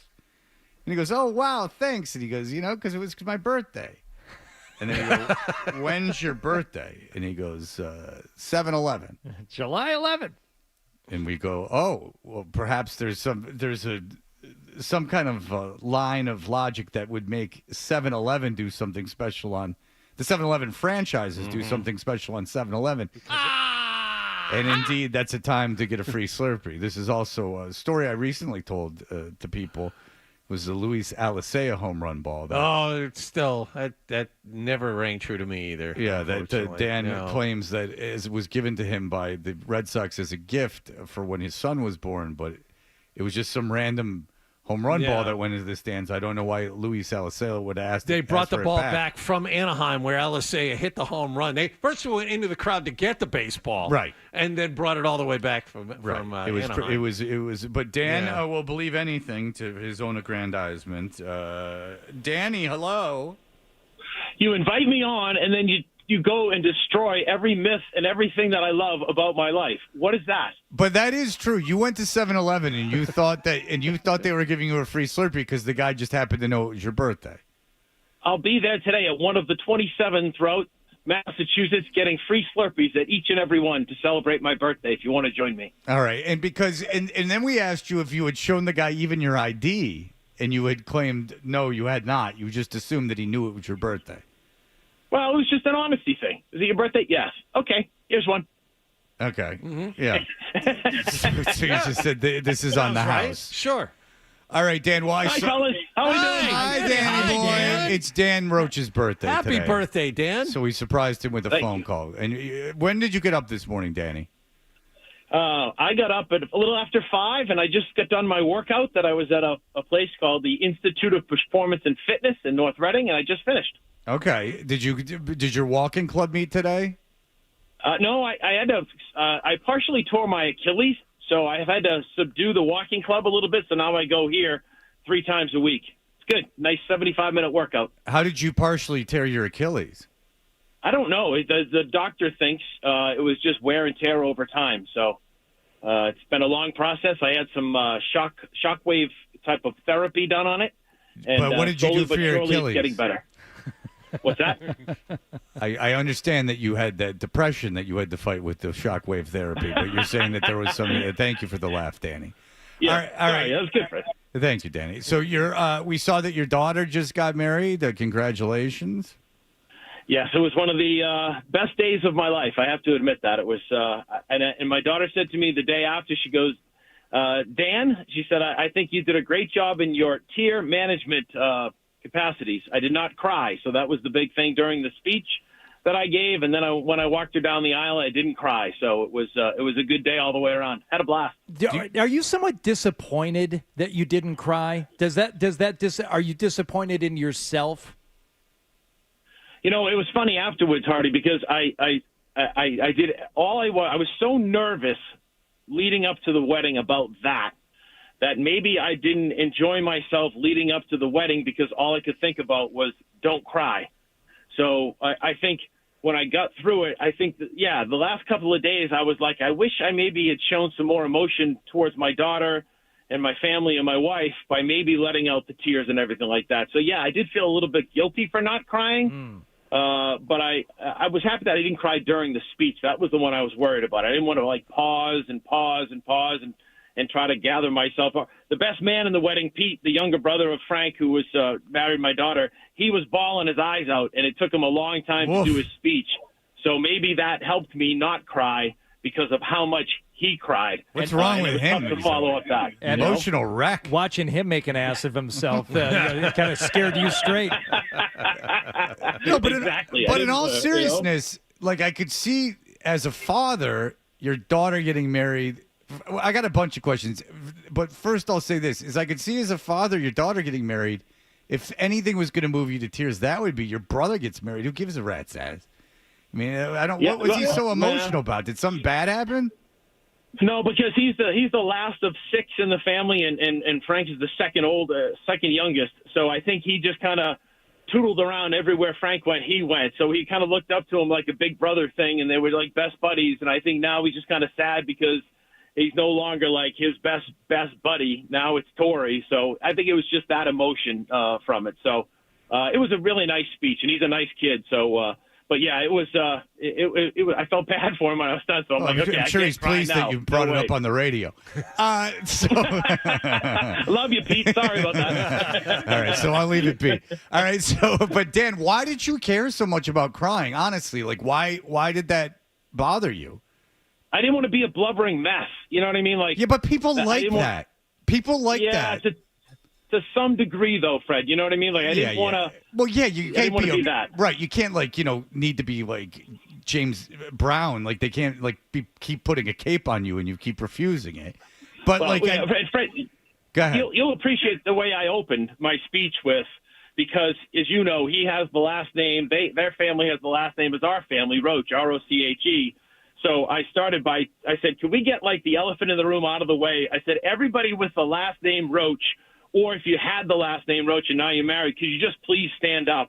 And it was about half the room of 175 people, and everybody started laughing. And I said, okay, you can sit down. And I said, by the way, I have an envelope here, and it's the DNA results for Frank and Tori. And if anybody would like to look at it, it'll be here the whole wedding. And I put it down next to their table and said, come take a look at that. So that's a good line. Loosened everybody up. Yeah, so that was nice. And then I saved the softball from her first win as a head coach at Babson down in Florida. Now, are you sure that's really coach, it? I know it didn't come from another state or something. They didn't lie to you about it. The assistant coach Mike gave it to me, and I kept it the whole time in my drawer and at home. And then I just wrote on it, first win, Tori Babson College, and the date and everything else. So I gave that to her as part of my speech too. So I would just be more worried about it getting mixed up with all the other balls that you have floating around in No, it's a good point. He has all those balls in his bag. That's probably he Yes. didn't put it in there. Oh, that's dirty. Go ahead. Try to ruin it. You won't. No, there's no doubt in my mind. Luis Alicea, that was his home run ball. So no doubt about it. He didn't have to make a testicle joke. You know what you could have done, Dan, is you could have said, "I have a letter of commendation from the governor of West Virginia." See, I could have punched up your material. See, you should have been there with me, Freddie. Would have been nice. Well, I wasn't invited. Helping to perpetuate the culture that has been looked down upon by the Northerners for so long. And I know that this is they don't understand that love is love. I know this is a little uncommon, but I'm going to give my gift now. This is a plot of land in Appalachia for you to start. Thank you. Yeah, yes, you could do that. All right, but so it was very exciting. And now, are you worn out? How are you feeling now? Yes, I'm exhausted mentally. My wife and I, she did all the work, but I'm just mentally exhausted from the emotion of it. So I'm ready to take a vacation. We're going to take our annual trip soon to the Cape, watch some Cape League action, have a blast, and just chill and get ready for training camp, Patriots training camp on the 22nd. So 170 people, that's not cheap. Did you have to foot the bill for this thing? Was it because you're the bride's dad? Oh, yeah. Yeah, I'll be working forever, Fred. Did they work with you at all, the husband's parents?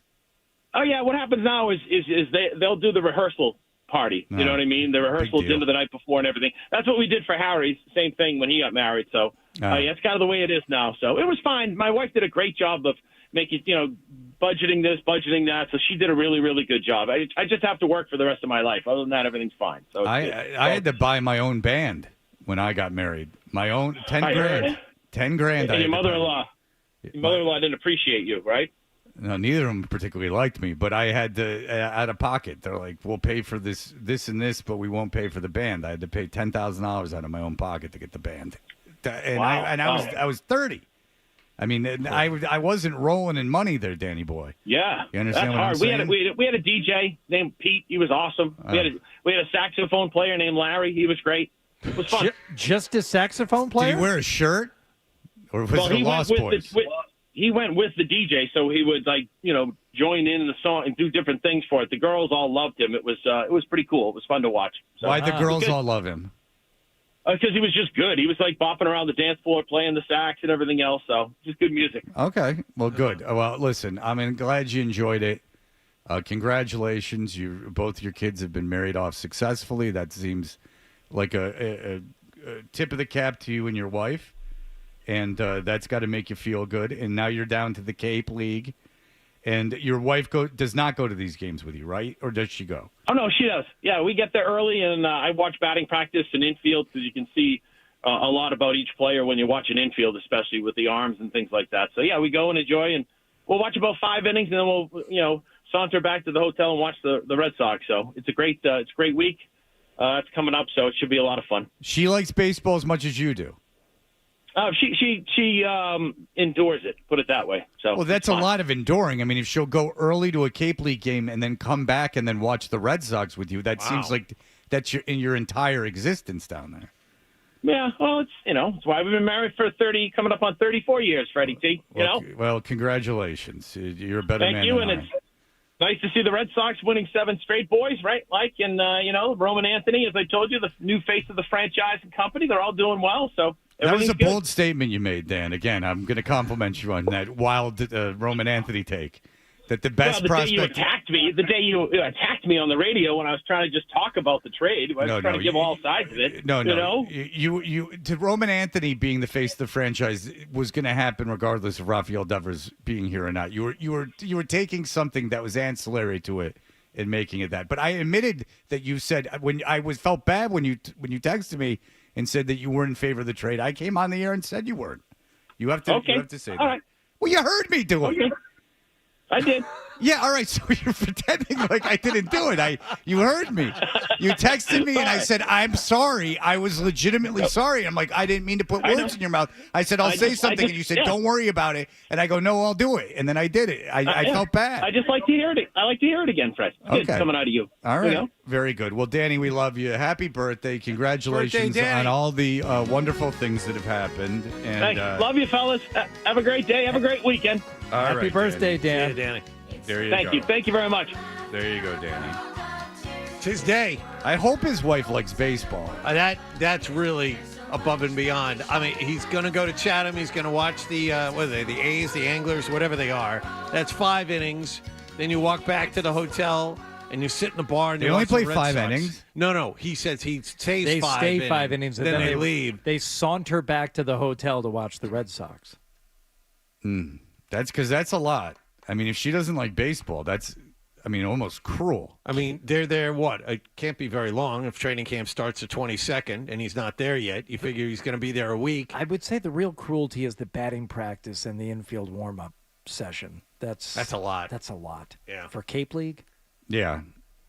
It's not like there are bleachers with comfy seats either. You throw down a towel and throw down a They don't quilt. even have bleachers? I don't think so at some of these fields. I don't know if it happens in Chatham or not.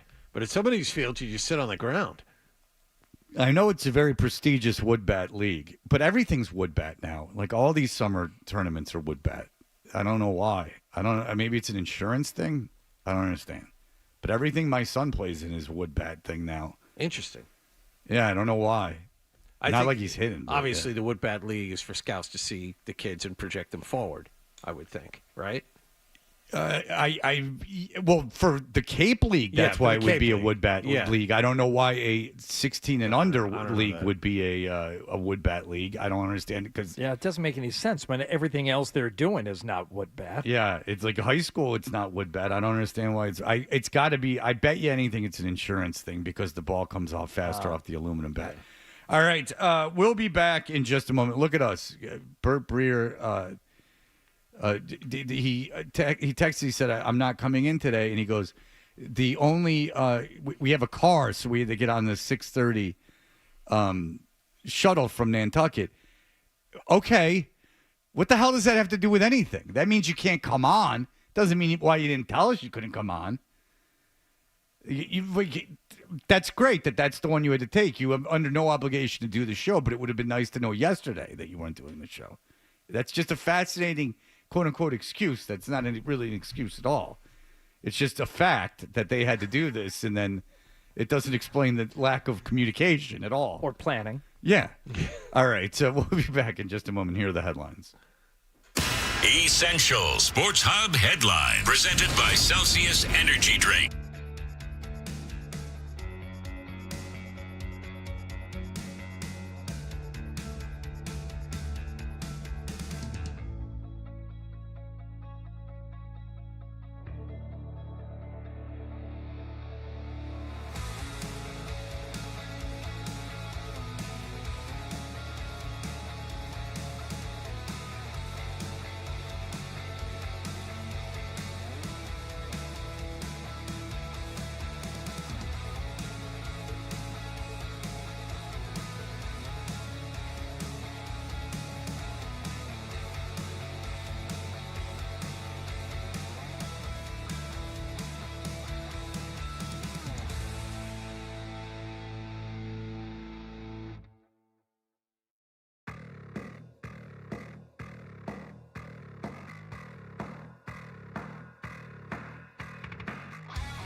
Sports Hub. New York, longtime South Shore resident, recent departures made me totally immersed in the Yankee culture. But listen, I want to hear more Red Sox stuff. Go ahead. It's a professional caller. It's do the weekend national shows. It's embarrassing. Okay. It's embarrassing. It's like a Mad Dog caller. Oh, is it really? Yeah, it's like just that annoying like professional caller loser. I'm Sully. Are you? He was trying to be personable. He gave a little backstory. No, it was a pre-rehearsed intro to a call, and that is insufferable when people do that. I hate because I listen to that Mad Dog channel, and yesterday was Robin Lundberg. I actually played it for my son, and I'm like, this guy's the They worst. let that guy on during the week? They're in a bit of a pickle because they don't have a bench because like they fired that midday show and Stephen A. Smith hasn't started yet. So he was hosting the midday show yesterday. No, he was doing the Mad Dog spot. But boy. it's interesting because he's it's almost cruel. I don't feel bad saying like insulting his performance because it's almost cruel to have him on the radio. Like he should be doing anything else. He can't speak. He can't speak at all. It's really, really, really bad. I don't know why someone just doesn't go like, look, man, I'm sure you're an intelligent, great guy. Just you can't speak. You can't be on. This is like one thing that you can't do. It's one of the few times, and for those of you who don't know, that guy used to be on before we were on, coming into work in the morning. It was so atrocious. It was one of the few times I've listened to the radio that you get angry listening to it. And it's not content. It's not like he's saying anything that's bad. Not the good angry where you want to listen more, bad angry where you want to turn it off. Or like it's just he can't talk. Yeah. It's kind of weird that they have someone on that can't talk. And I would it's not even an insult so much as it is just like there's things I can't do. Like I'd never be able to do for a living. Like I could never do anything like analyzing data, like, numbers and things like that. My brain doesn't work that way. Like Robin Lundberg shouldn't be on the radio. Like he just shouldn't be on it, which is kind of weird that he is. Because anyone you hear on the weekend on this station is heads and shoulders a million times better. In fact, there's never anyone that we've had on the radio at this station that has been in the ballpark as bad as him. To the point, again, where I believe it's cruel. It's cruel. Well, I would just like to state for the record, Sully, you call back Thursday or Friday next week. Fred won't be here. He'll let it rain. Just have it taken. Don't suck. And you can just get your backstory out again for anyone who may have missed Sully it just moved to New York. I'm engrossed in Yankee culture. What is happening? Trying to get my Red Sox fix as I'm down here. Well, old Ding-a-ling Fred won't be here. We'll be happy to talk to you at the end of next week. Those professional callers really are just awful. The Jim Rome show has groomed so many of them because he would just have the professional callers and he would have the smack off. You ever seen anyone on their social media describe themselves as a sports radio caller? Just Blind Scott. There have been a few over the years. Like, oh, boy. Yeah. It's not a job. That's not a thing to describe yourself as. And it makes in Mad Dog I love, but it makes his show seem almost like kind of podunk because the same people, that's a national show, and you would assume that you would have this bank of thousands of people that are calling in. When I know that's not really the case, but I mean, they'll have guys call in 4 days a week. Yeah. And I've heard people when they fired the midday show, they called in to yell at the program director, and they said, I call into all the shows. I call in every day to all the shows. So they get on the air every day on all those shows. So it's not even their problem as much as it's the radio station's problem. Why are you taking them every day? Mm-hmm. Unless there's someone who's like brilliantly funny. But even that's a lot every day. So, no, it's just guys, and you become familiar with them. No, I don't. I hate those calls. I really do. I hate listening to them. I don't like them. They make me sad. Everything about it is and I'm sad enough as it is. I don't need any guys calling in the show making me sad. I need them defending me. That's what I need. All right, Joe Murray is one of the people at this station that's a lot better than Robert Lundberg. I hope I'm making myself clear. Like, I almost want to grab him and say, stop. Like, stop doing this to yourself. Like, you're never going to make a living doing it. Like, it's just not going to happen. And I don't know if I've ever said that about anyone else. There's people whose shows I don't like and that I think they're, like, hacky, but that doesn't mean that they can't be on the radio. Right. No, this is the only guy I can think of that you've ever said this about. Like, stop doing this. You right. Need, you need to stop. Yeah, you do like to, right. You need to become an accountant. You need to go back to school. You need to do or find something else creative that you enjoy doing, or write about sports if you like sports that much. Right. Like write you for can't a website. Speak. Don't do this. And I don't know what they're doing at these places that are hiring him. It's very strange to me. But nonetheless, you can do your own investigation. Good luck finding it. But if you can, you'll see exactly what I'm talking about. The inability to speak can hurt you in this business. All right, we'll be back in just a moment. You're listening.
the thing we do at the end of the show. And end your day. I'm not giving you an opinion. I don't know. Right here.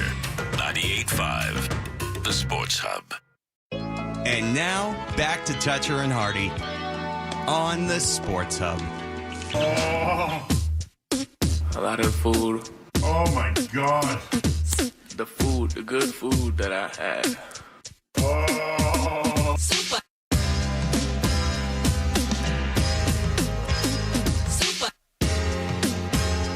We are Toucher and Hardy. You can watch us on YouTube. Subscribe to 98.5 Sports Hub on YouTube. Ice Cube from the Big Three is going to be joining us at 9 o'clock. I'd best investigate this Big Three. We've had him in studio before. I got a picture taken with him. It was very artful, the picture, I thought. It's one of the few pictures of that era that I took that I went, ah. All right. We are playing this music because Joe Murray was in last week. He was filling in as the three of us were out. But Adam was here. We heard that Joe counted to the number 5 at one point. Yeah, we could never find audio of that. That might have been a dupe from the listener or misheard something. But okay, it was probably misheard. I don't know why they dupe us. Field trip to the cafeteria though. That was a great bit. He enjoyed that thoroughly. Yeah, I can't believe he's never been to the cafeteria. He works nights, but not in the summer. Does plenty of fill-ins. Yeah. Well, he's going to be going there again. I can bet you. Yeah. So he was excited as Zolak. Oh, we did talk about how Zolak enjoys the special of the day each day. Yes, but I think he was even more excited because you had that new meatloaf, that new car smell that Joe Murray was experiencing. So Joe, he was like overwhelmed that there was something of that, like that. He probably didn't think it was going to be that big. He probably thought it was just a little like lunch cart situation, and right. He got a whole menu and all this. So he was very interested in the little snacks and drinks you can get down there as well, the different brands of chips, the different types of beverages. Yeah, he was over the moon. Okay, so this is him from when he was hosting last weekend. Yeah, this is from I believe last weekend. Yes, from his weekend program. All right, here we go. Graham's in New Hampshire. Hey, Graham. Hello. Hi. You're on the air. Oh, okay. What is your opinion? Do you think Jaylen Brown should be traded off the Celtics? Well, what do you think? I think no. I think he works very well with the Celtics and helps carry the team. I do too. How old are you, Graham? I'm 10 years old. Nice. What'd you eat for breakfast today?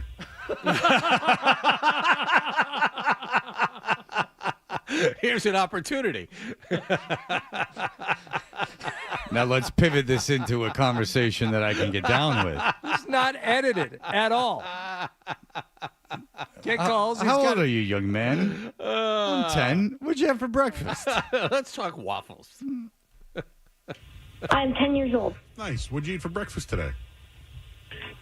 For breakfast, I had some Honey Nut Cheerios. Oh, I love Honey Nut Cheerios. Oh, that's a shock. Joe, stop lying to us. Oh, okay. Oh, okay. All right, I guess. For breakfast, I had some Honey Nut Cheerios. Oh, I love Honey Nut Cheerios. Did you drink the milk after?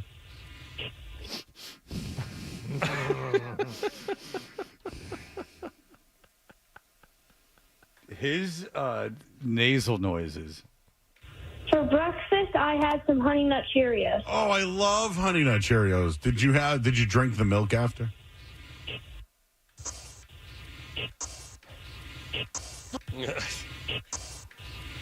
It's like his what is it called? His olfactory glands just start like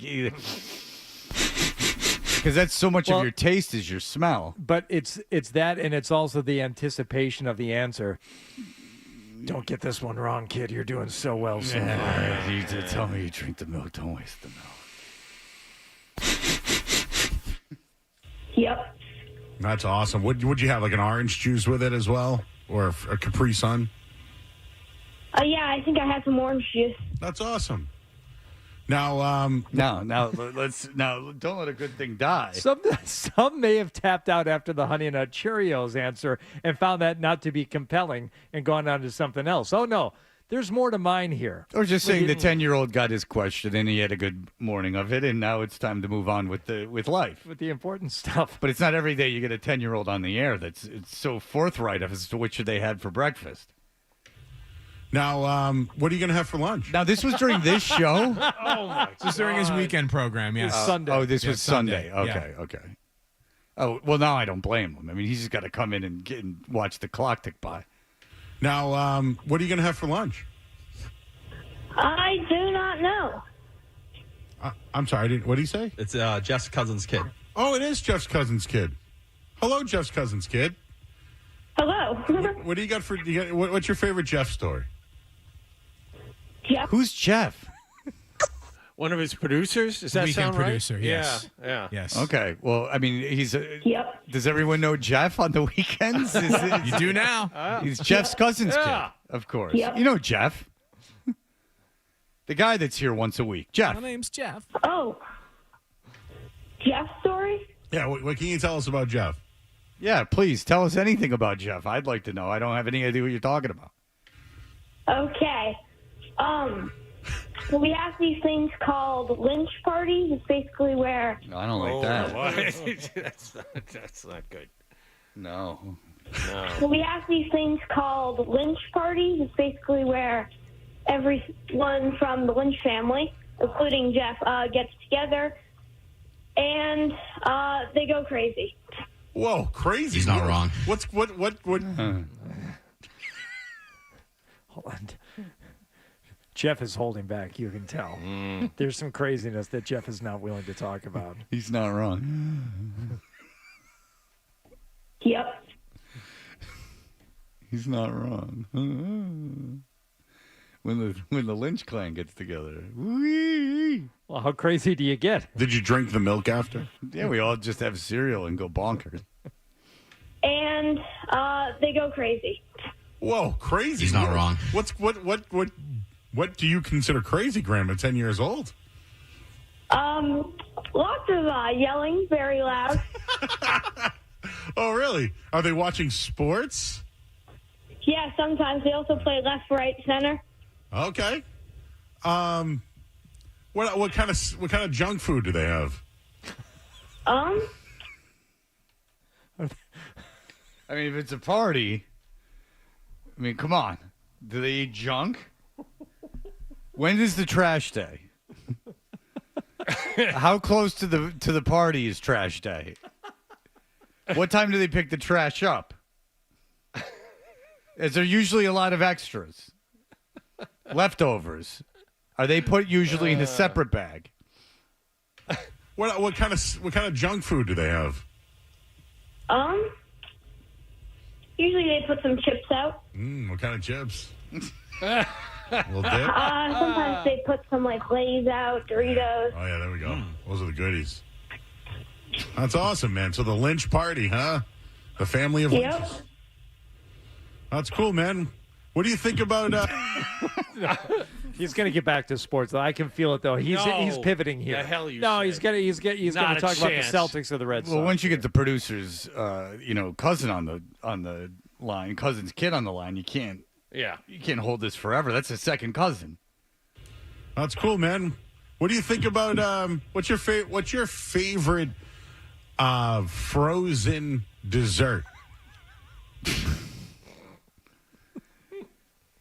Fig Newtons. No, I said frozen. Sorry, I'm still a little hungover from the last Lynch party. We got a little crazy. I don't know, fruit. That's not a dessert. Come on. Lock in if you're going to be on the air. Frozen dessert. Frozen dessert? I like coffee ice cream. Coffee ice cream, okay. Do they still make hoodsies? Yeah. That seemed like a leading question. He just wanted to get into the hoodsie conversation. Okay. Frozen dessert? I like coffee ice cream. Coffee ice cream, okay. Do they still make hoodsies? Yeah, those are delicious. I used to be able to eat one in one spoon. I hated them. Uncle Eddie's a big Hoodsy guy. Oh, well, Grant, Yep. thank you for calling in, buddy. I think they should keep Jaylen Brown. Okay, thanks for agreeing with me. Later, dude. That's how you do it, Tyler. It's the future of America right there.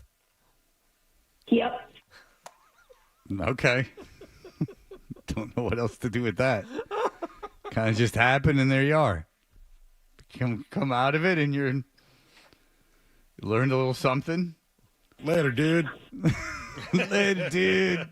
It's the guy whose last interaction with a 10-year-old was through an episode of Full House. Later, dude. Totally awesome. All right. Well, listen. Good for that kid, and good for Joe, and good for Sundays. And Joe deciding to come in on Sundays. That is a good idea for him. All right. Look, we will be back. Is this card situation happening, or yes, what's going on? Chris Costa from Card Vault. Nick is fetching him from the lobby right now, nice. so he's going to come into the studio, talk about this weekend's event, and I believe he has some cards for you to rip. as well. My son is very big into these cards things. He went to a thing at Gillette last weekend. He went to like something at Foxborough, and I said, there's a guy from the Card Vault coming in, and he goes, well, why isn't Tom Brady coming in? And I said, well, I don't, because Tom Brady won't come he's not going to come in the show to advertise like a card show. And he said, he goes, who's coming in? I go, the owner. He goes, I thought Tom Brady was the owner. And I go, well, he's not. He goes, then why is Tom Brady's name on it? I said, I don't know, Milo, because it's a big name. Like, why do you think his name's on it? They're not going to put Eric Costa. They're going to put Tom Brady. Like, maybe they wanted Tom Brady involved so they could use his name. Did that ever occur to you? You taught Milo about marketing. That's great. Yeah. Was he was listening to, he was hanging on every word. So he was put off by the fact that Brady wasn't coming in the studio? No, I just thought it was odd that he asked why Brady wasn't coming in. Then when I explained that he was a part owner of it, why they would have allowed him to buy in if he wasn't the main owner, why he was allowed to have his name on it. That seemed a little naive for my taste, but I let it go. But Super Card Kid couldn't even be bothered to come in here, even though he's got to be at Northeastern at 10:15. That's plenty of time. Yeah, not a huge lag. No, he could have made it. He could have easily made it, and he would have been on his way and been there in plenty of time. I don't understand what the deal was. But anyway, there's this card show going on and everything else, and the kid drinks the milk with the cereal. It's a real root tutor today. We'll be back in just a moment. More Toucher and Hardy next on the Sports Hub.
long time. Yeah. I mean, it's really something that they were allowed to get away with that. All right, Chris Costa is kind enough to come in. He's co-founder and managing partner of Card Vault by Tom Brady. I don't know if you heard this. Chris, my son's super into cards. During COVID, I got back in. I got back into them before COVID. And then once COVID hit, everything got crazy expensive. But my son goes to like card shows and stuff. We've been to your Card Vault. But my son was like, well, why is Tom Brady not coming in? And I'm like, because he's Tom Brady. He goes, well, I go, the owner. He goes, who's coming in? I go, the owner. And he goes, well, Tom Brady's the owner. And I go, no, Tom Brady like has a piece of it. He goes, well, then why does his name get to be on it? My son's 17. I'm like, well, because I think Tom Brady might be something nice for them to be able to point to and say, look at who's co-signed on this. But congratulations, things have blown up. The last time we had you on, I don't think Brady was involved, was he? Not. No, he was not. But you got a sharp kid on your hands. Oh, sure. Yeah. He's asking the right questions. But no. Dang, Brady. To his point, Brady. To his point, Tom acquired half the company 5 months ago now. And, yes, having Tom's name on the business has all of the perks that you would expect. But one of the things that I'm always telling people now is how involved he is, because it's almost astonishing how directly involved he is in our day-to-day business. And I think that goes to be true for everything that he's doing from a business perspective post-career. But when it comes to Card Vault and cards, this is a passion project for him. He's a collector. He's a real deal collector. So it's not just memorabilia and all of his game-used Super Bowl jerseys and the 40, 50, 60, 70, 80, 90, $100 million worth of memorabilia he just has because he wore it. But he's also got millions of dollars worth of his own cards and other players' cards. And that's what sent him down this road of kind of getting back into our industry, which you mentioned you kind of got dragged back into during COVID. I know you're more of a baseball guy than anything. So I actually did bring a couple of baseball boxes in. I thought that would be fun to rip on the air. Yes, absolutely. Yeah. Now, who are you chasing right now? If you are a baseball card collector, who are you looking for when you open up stuff? Well, right now in the 2024 and the 2025 releases, it's actually a really good time for baseball. You've got Pete Crow Armstrong, who's a stud for the Cubs right now. You've got Paul Skeens, who's one of the most hyped and chased baseball players out there in the world. How much did that Skeens chase for that the debut patch? The debut patch. $1 million. Yeah. Yes. How much did that help? Because that was like a phenomenon with kids. Yeah. Like among others, but that was something that to my experience, like teenage kids were talking about. Some 12-year-old wound up with it? Yeah, exactly. Yeah, some 12-year-old kid wound up with it. And did you see how the Pirates tried to lowball him with a bunch of crap? We'll give you a box seat at Pirates games. Well, I live in Buffalo, so that really doesn't matter. No, and even if I lived in Pittsburgh, great. So you gave me $20,000 in tickets. Like, good. This thing's worth $1 million. Right. Exactly, yeah. And I think that goes to kind of show how this industry has changed, right? And for all the listeners, sports cards and trading cards, there's been this absurd and massive rebirth and resurgence over the last decade, right? And a lot of the reasons for that are like that Paul Skeens card, the things that the manufacturers have been doing that are different than anything that had ever been done in cards before, where the MLB debut patch, as an example, is a program that Topps and Fanatics released where every time a player is called up from the minor leagues, they put an MLB debut patch on that jersey in that first game, and then they take it off the jersey after the first game, and they put it in a card, and they make that card a 101, and it effectively becomes that player's best card ever made. When did they learn the lesson? Because if you go back to the 80s and like the early 90s, or maybe even the entire 90s, I don't know, but there was that junk wax era where there were like all that stuff that when we were kids, like the McGuire USA baseball card that everyone was like, I'll never have to work again. Yeah. You know, Ken Griffey Jr.'s 89 upper deck. 89 upper decks. Like we'll never have to work again. Yeah. And, it turned out that these things are not worth nearly in the ballpark of what they thought they were. Did they learn the lesson from that? And they were like, we have to get exclusive stuff to increase the scarcity of it and the value? Yeah, so to your point, the companies and the manufacturers, including Topps, but Upper Deck and Fleer and Pinnacle and all those brands that you remember back. Nothing like Pinnacle. Whoa, those were wonderful. Donruss, remember Donruss? Donruss. Well, Fleer was what was worse, Donruss or Fleer? What was worse or what was better? Yeah, I think it's 6 of one, half dozen of the other at this point. It is. These companies, they left their printing presses just basically on 24 hours a day, right? And there was no rarity or collectability in those cards. Everybody thought the Ken Griffey Jr. card was their retirement ticket, but there were millions of those cards made. Right. And those sets, the Fleers, the Donruss, the Upper Deck, the 92 Topps baseballs, it was just the set. It was 375 cards, 462 cards. They printed all 462 of them, and then they just randomly put them in all the packs. You couldn't chase anything that was unique or rare or collectible. Now, what the manufacturers have done, they've done things like that MLB debut patch or patch autographs and licensed autographs. So pretty much every product in our industry now, you can chase game-used memorabilia in a card. You can chase on-card autographs from players. You know, I've got Jason Tatum's. This is called a next-day autograph. He signs these cards the day after he's drafted in 2017. Are they on card or this is an on card? Okay, it's on card autograph.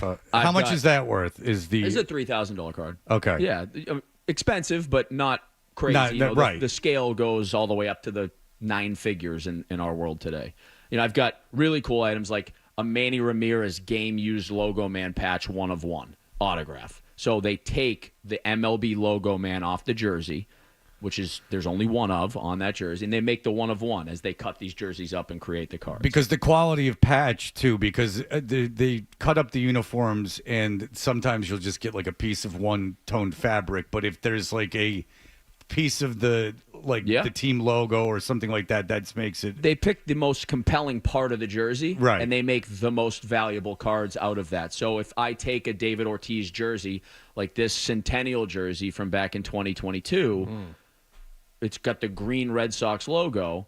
Well, I know when I start cutting up the actual Red Sox logo, I'm going to make those the out of 5s and the out of 10s because I can only make so many of them. They therefore become the most valuable. But then when you get to the MLB logo man or the NBA logo man or the NFL shield, that's the 1 of 1. That's the 1 of 1. And that's the big chase. And those cards are the cards that are doing 100,000, 200,000, 500,000, $1 million like the Patriots. Okay, so if I go into the difference between your store and like a Target or a GameStop is if I go in there, there's like blaster boxes and things like that. But if they don't sell like hobby boxes and stuff like that, and if I want the 1s of 1s, that this is what your store offers. Like I see the Topps Inception.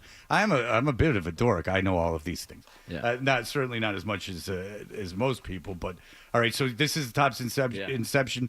Now, so good segue. You asked what do you find in our stores, right? So Card Vault by Tom Brady is designed to be the next generation of the hobby shop, right? A lot of us remember the mom and pop shops, which are still amazing and still super important.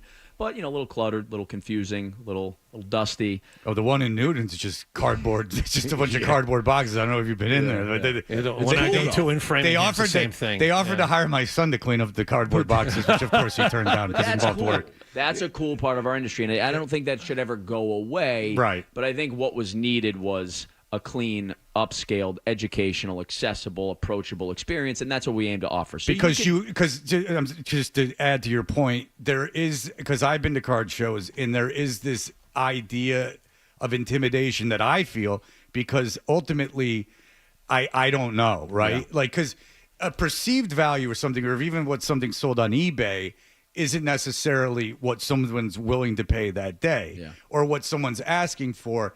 So.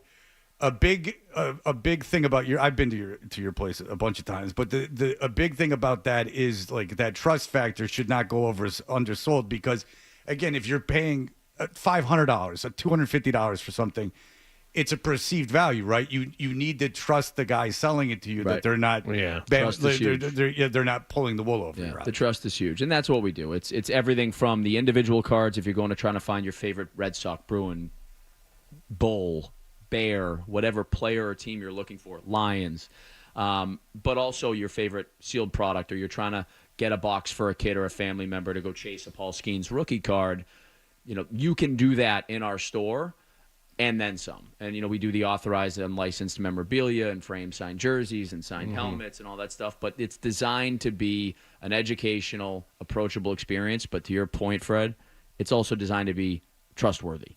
And I think that's one of the things that is intimidating for people in our industry. You never know what you're going to get. Right. And so when you are suggesting to people to collect stuff, do you is there like a path that, not a specific path, but what's a good way to get into collecting? Like, if you're 50 years old, is there like, should you go into the retro cards? What are the different ways you find people collecting rather than just hodgepodging everything together? What are some different kind of cool collections that you've seen people have? What I always tell people is collect what you like. Don't try to go chase an investment. Don't go and try to chase Cedar Rafaela cards just because you think he's going to be an MVP someday, or Roman Anthony because you think he's going to be an MVP. Buy what you like. I personally love logo men, right? And I'm lucky enough to be able to go and chase cards like these and build collections around super unique items, even if it's not a super valuable player, But Jim Tomei or a Trot Nixon. Right. Yeah, but if the value doesn't go up, at worst, you're stuck with something you actually like. Exactly. And you want to keep for yourself. And that's why, right? Collect what you like, because if it goes down, you still like it. Now, in that world of collecting what you like, unique things are typically desirable and appealing to people. So things that are unique tend to hold their value. But to your original question, the things that I like are really vintage driven. I love vintage baseball. I think vintage baseball is, if you think about baseball cards, trading cards, and sports cards as a stock market for players, the Willie Mays, the Mickey Mantles, the Hank Aarons, those are your Googles, your Apples, your Amazons, your blue chips, right? They're Hall of Famers, GOATs. And then you've got your, back to Cedar Rafaelas and your Roman Anthonys. Those are your startups. And although they can go up and go up quick, one bad earnings report or one bad slump, and they can really hurt you. What's your favorite thing? Like, what's your favorite? I imagine you have several collections, but like, is there anything that you would never part with? Yeah, so Tom being my partner. Right. Because that kind of takes some of the shine off of it, I'd imagine. Like, personally, like this guy's calling you in the middle of the night, like, I got an idea. And you're like, shut up. Like, I don't want your crap anymore. Like, I've got enough of your crap, Tom. I really liked you, but every day this is getting less and less. The mystery's gone. It's like banging a chick. It gets every the grass time. is always greener, Fred. Exactly, absolutely. I wonder what Elway's doing right now. That's right. Yeah, all right. So, but for me, listen, Tom, the reason we partnered with Tom is because, really my collecting journey, and when I grew and built a business around collecting, it was centered a lot around Tom stuff. I was one of the bigger Tom Brady dealers in the country, and we were doing a lot of business around Tom rookie cards and Tom jerseys and things like that. I still cherish, because Tom did this for me, I have all 7 Super Bowl tickets, one from each Super Bowl win, signed and inscribed, for my first ring, my second ring, my third ring, and so on and so forth. So that, for me, that's something I'll never let go of. It's obviously super unique, and I'm the only one with that in the world. What's a value on something like that? It's hard to say. If it went to auction as a set, 6-figure, well into the 6 figure. Yeah. But it's something I would never. It'll go to my kids, and it'll go through my family, That's just because cool. it's a super unique piece. Yeah. And now, how did you start? You were obviously you loved collecting and stuff, but then how did you wise yourself to not get fleeced yourself while you built this kind of sort of empire that you ever? Well, I think that what's so cool about our industry is that there's so many different ways to participate, right? So you can enter a break, and you can join a live stream and have somebody open the product for you on a live stream on a platform. You can go into a hobby shop and you can buy a pack and open it with your friends or your dad or your son. You can go to a card show and you can buy individual players that you want to build collections around. And for me, I was targeting, as my collecting grew, I started to target certain players going into certain seasons, and it's centered around Bowman baseball. And this was 2016, 2017. It was Vlad Jr., Fernando Tatis, Juan Soto, Ronald Acuna. And then I started to really understand, okay, well, if I'm going to invest this money, I also need to be able to liquidate some of this money. So I started to learn how to sell cards, and I learned how to use eBay, and I learned how to use Instagram and Facebook groups. And then that continues to snowball and snowball and snowball. And then all of a sudden you look down and you got $6 million worth of cards in front of you, and you've got Tom Brady rookie cards and Babe Ruth rookie cards and Willie Mays rookie cards, and you're setting up at shows around the country. But psychologically, when you're learning that and you're kind of navigating it as someone who's getting into it, I'm sure you have to be mindful of that thing you were talking about before. Like, this is going to be more of an investment, and I have to look at this completely analytically and emotionlessly. Yeah. Because this is something that I'm hoping to make money from so that I can fund other things that I might want for myself, or I'm not so sure about the investment aspect. Well, as is true with a lot of things in our world today, it's very easy to chase things and to let things kind of just become more of a chase than they are a sound approach or a sound investment. Right. So, yeah, I think absolutely to your point, you want to be smart and calculated and think about what you're really trying to accomplish. But I think one of the cool things about our business, and as we're growing and as we're opening a store a month across the country, in every city across the country, our customers and collectors in those markets can trust that they can come to our store and get an opinion. And it's at least an educated opinion and get guidance, which I think is one of the reasons that our business is what it is today, is because we're able to give people that guidance for the new collector, for the collector returning to the industry, for the collector that came back during COVID and is trying to give their kids a cool hobby to participate in. So that's where I think Carvel by Tom Brady shines. Well, I'll tell you, if you open up these optics, you can get these downtowns. That's right. And my $700, he actually got $700. Now, he turned that $700 around for God knows what. But he got a Lamar Jackson. He claims to have gotten $700 for it. Who knows if he's telling the truth or not.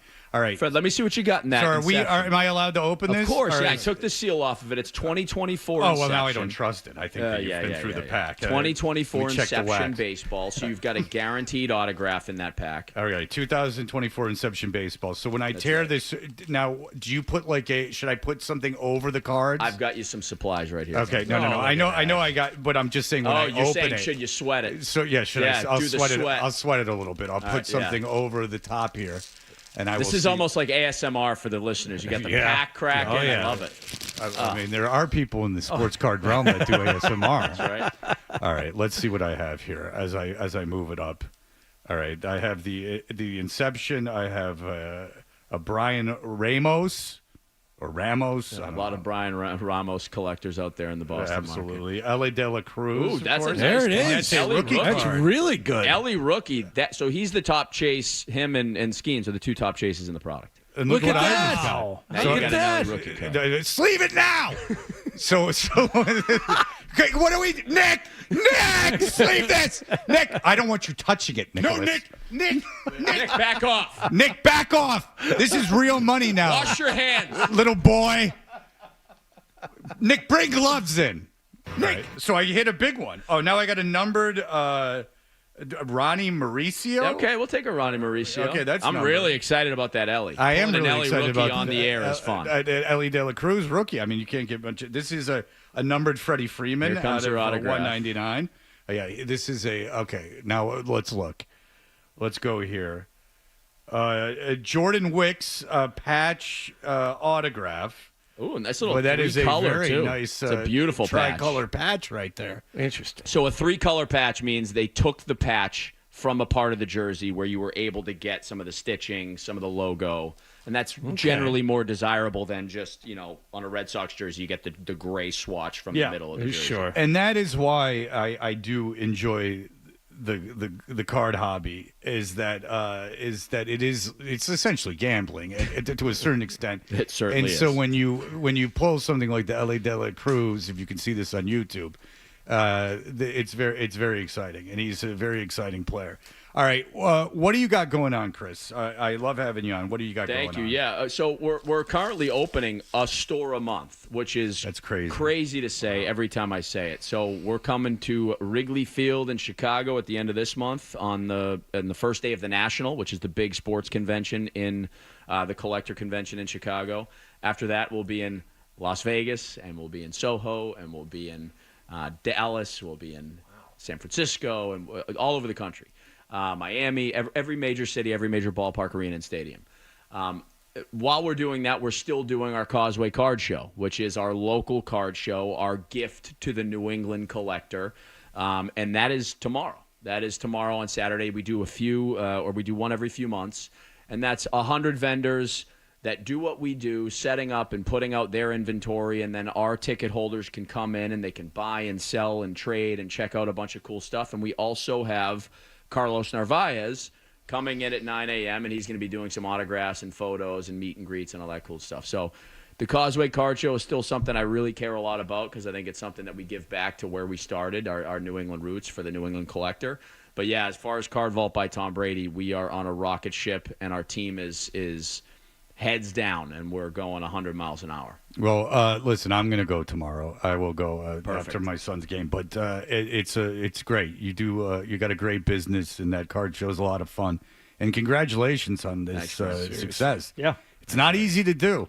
It's not something I could do. I told you that guy couldn't do radio. Yeah, what he's doing, what Chris is doing, I could not do. I could not. I wouldn't have the mental capacity to do all that. Too much pressure. Can I open mine? Oh, please, yeah. So I All gave right. Hardy and I gave John a pack as well. Okay. All right. They've got Topps Chrome Black. Okay. ASMR style. That's right. All right. Yeah, he's got it myself right here. Look at this. Don't tap though, because I don't like that. Okay. No bubbles. Okay. Zach Wheeler.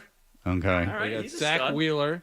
Hurston Waldrop. This is a major league player I've never heard of. Yeah, but that is a blue. See how it's serial numbered out of Yeah. 150? So you get it's a little bit more rare than the Okay. other cards in the pack. Mike Trout. Nice. Nice Mike Trout. Bo Bichette. Oh, Jaron Duran. Is that worth anything? Nice. Yeah, we love Jaron Duran. Jaron Jaron Duran Duran? rookie. Jaron Duran rookie And card. Josh Naylor. Those are my Nice. 6. All We'll right. take a Duran rookie on the All air. right. Absolutely. Very good. Very All good. I've got Angel Martinez. Hardy is sweating the cards too. He's a pro. Yeah. Okay. Look at him touch those edges. Yeah, he's just really touching everything. Just man rookie cards. Just ruining them. I don't have my glasses on. Oh, go All on. right, here. Let's see. Rosarina. Oh, Randy Rosarena. Yeah. Green. Jose Altuve. That's a green numbered to 99. So All right. only 99 of those bad boys in the world. Yeah, And what's that's your number last 43. card? I got 2 more. I got Darren Baker. Am I holding him by the edge wrong? Is No, that- it's okay. fine. All right. Luis Castillo. Okay. And the last one is Riley Green. I like Riley Green. I like Riley Stud Green for too. the Tigers. Absolutely. So Duran's my most valuable one out of all of them? I like the Duran. Yeah. Did you guys ever hear about that team Riley Green was on? It was like a USA baseball team, and like there's that kid from the Cubs was on it too. There was like 9 major Pete leaguers. Crow Armstrong. There was like Yeah. 9 major leaguers on this one Freak particular team. team. Yeah, this freaky team. All right, look, Chris Costa tomorrow. Go to the big card show at Fenway Causeway Card Show, and then be sure to check out all the card vaults by Tom Brady's as they expand across the globe. Listen, Chris, thank you so much for the time. We appreciate it. We'll be back in just a moment. Here are the headlines. Essential Sports Hub head.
98.5, the Sports Hub.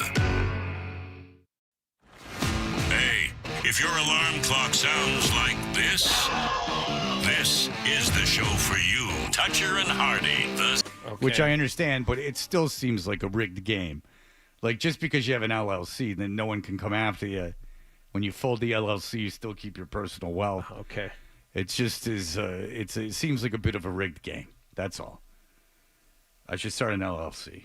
But unfortunately, I'm employed by a corporation, so I cannot do that. out. It would have to be for my private business interests, of which there are many, including my new Ellie De La Cruz rookie card that I have. That is undeniably. How much is that worth? The big Raw? pull of the morning right there. I don't know. I don't know how much it's worth. I We'll do have not to look know. that up during the break. Yes, Curious. absolutely. And then someone called in and said that the guy that Acon threw off the stage, that he was paralyzed in some way, but I get he was not. No, I got a couple of emails. The kid was not paralyzed. Acon only fined $350 and 65 hours of community service. See, the problem is when someone alleges that someone was paralyzed, it's not a good idea to go, no, because if you don't know, because then Yeah. you could be like saying to a guy that was paralyzed that didn't happen. Apparently, the woman the fan landed on filed a civil suit against Acon. That's where the problem is. And then someone said that Acon had every right. He didn't say this, actually, but he said that there was a reason Acon pulled the guy up and threw him into the crowd is because the guy threw something at him. Yeah. To that, I would say there's 50 people there. What could the guy... And then he helped them up on the stage. When you play a pizzeria, you know, some pepperoni is going to get flung your way. I mean, he's playing... I mean, this wasn't Coachella that this guy was doing. I mean, this is everyone in that crowd probably met each other at some point. They all have the story to tell. Like, if you get thrown into a crowd and there's area to land that close to the stage, that's bad. And stage is stretching it. It was like an 8x8 platform that was put up maybe adjacent to the stage, but. And it speaks to my question of how Acon has building city money. That's what, again, it gets back to it. Because I'm not completely ignorant to the genre of rap, and especially of people that are my contemporaries, such as Acon, who I'm either 1 or 2 years younger or older than, or the same age. So it's not like I completely missed it, because if it was someone from now, I might be like, I don't know. But if you named every rapper from that era, and told me, people I've met, Ludacris, Andre 3000, all these people that I could say, okay, I understand. Maybe they know Acon. Yeah. Acon? Yeah. The hell are you talking about? But apparently he signed Lady Gaga, which I don't even know if an ARR rep, if you even get that much. What is that? Good does that to him? He doesn't own the publishing. Not building city money. I'm not trying to be smooth segue guy, but this is legitimately something you could ask Ice Cube about, because I'm sure Ice Cube has some knowledge about Acon and the industry. All right, he'll like being off topic of the big three. All right, we'll be back in just a moment. You're listening.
microphone. Hey, we're Toucher and Hardy. You can watch us on YouTube. Subscribe to 98.5 The Sports Hub on YouTube.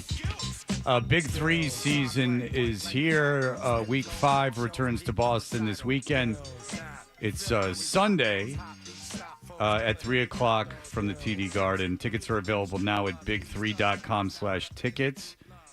Dwight Howard's in this league. Lance Stevenson, Michael Beasley, Montrezl Harrell, who I don't care for. He's a big tryhard. Corey Brewer. These guys are all playing in it. They have NBA greats are coaching it, and it's funny. Ice Cube has been kind enough to be on the show as this league got bigger and bigger. And to be honest with you, I did not expect big things from this, and here we are, years later, and it's bigger than ever, including people we know playing it. Ice Cube, thanks so much for joining us. Yo, appreciate it. Thanks for having me. All right, so what was your expectations when you started this? Because it seemed like a novelty, right? It seemed kind of like an idea to people, at least me, who's in sports. Like, I'm like, it's like retired guys playing 3-on-3. I didn't see the vision, but here we are. And I guess this is why you're the businessman and the visionary. Did you see it getting to this point when you started it? When we started it, we just really wasn't even sure if the guys were going to play full speed. Like, we gathered all these great players together in year one, and we was just hoping they wouldn't play like it was an all-star game or something, or a pickup game. And Steven Jackson set the tone for the league. And from the outset, they were just playing extremely hard and playing to win. And, I looked at my partner, Jeff Quantis, and we was like, yo, we got a league. Like, this can actually be, more than just a novelty. It can actually be a league because these guys, they care and they playing hard. And it's not for the money, They get paid money, but not the kind of money the NBA is giving. So these guys love basketball. So then we figured, okay, now we're going to Trojan horse this league, meaning we're going to get you out with the guys and the names but then we're going to keep you with the style of play and how they're playing. And that's what happened. When people see the Big Three, they just say, man, this is basketball played the right way. And they love it. I would think too that as guys come in and out of the league, it's kind of a good vetting process because, like you said, with Steven Jackson setting the tone and other guys who are competitive by nature to begin with, but if anyone's thinking this is just going to be an easy way to go in there, make some money, still stay in the game a little bit, they find out pretty quickly just from playing in the games that no, this is actual competition, and if you think this is going to be just an easy way for you to spend some time and make some money, that's not what this has become. Yeah, and we definitely don't want you, if you just come thinking, let me just go out here and have some fun. It's not that. This is guys wanting to win. They have incentives to win the game, built-in incentives that the NBA don't necessarily have. And it's a sprint, first to 50 win. So it's no time to play around. Either you're going to be first to 50 and win the game, or you're going to be last to 50 and lose. So it's a full-out sprint from the start of the game. Now, you grew up, being a sports fan, an LA sports fan. We just had some guy in that's kind of the same thing. When you're a fan of these guys, and then you meet them as kind of a contemporary, and now you're running the league that they're playing in. It is, because these are Hall of Famers that you probably, at one point were paying money to see. What's that dynamic, and how does that change? Did you feel like an employer of them? Does it kind of take some of the joy out of it? Nah, I definitely don't feel like an employer. I feel like, I'm setting the table, for them to eat. you know, it's kind of like I feel more like a chef. You know, you just creating a great atmosphere, a great table, and you just let them have at it. You know, so I feel more like a chef than an employer. You know, I don't feel like I employ Dr. J. You know, I feel like I'm grateful that Dr. J is a coach in our league and has been part of our league since 2017. And that tells you something about our league too, because our Hall of Fame coaches have been, some of them been there for 8-9 years already. So it's pretty remarkable.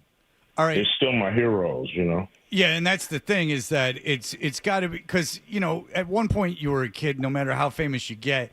And I was a kid when you know, in 88, I was 13 years old. And it's so crazy. Like, if you took a time machine from 1988 when, like, the government, like, the president was, like, admonishing you, and now you go and you're, like, the Dodgers are inviting you to pregame festivities, and, like, you're honored as LA's proud of you, like the state of California, you're like a golden son. Do you ever, I know it's probably a trite question, but do you ever try to get yourself back mentally to like 88 when you were vilified by the establishment and think of how much things have changed now? Not really. Okay. They was wrong back then. I mean, I knew we was right and they were wrong. So I've always been, a good guy. No, I know. You know, at the end of the day. No, I know, but this, But, I would have a certain contempt for authority. Yeah. Like I still have that kind of contempt for authority. Like, F you. I still have a little bit of that. Right. You know, that hasn't went anywhere. I still think, people abuse power all the time, and you got to check that. At least speak up. And so that's never going to change. And, the government knows that about me, California, and everybody. But what it is people realize and they see a lot of themselves in me in those ways, and wanting to speak truth to power and wanting to, be able to say what you feel. And, through my music, I'm able to do that. So that's cool. And I still got that.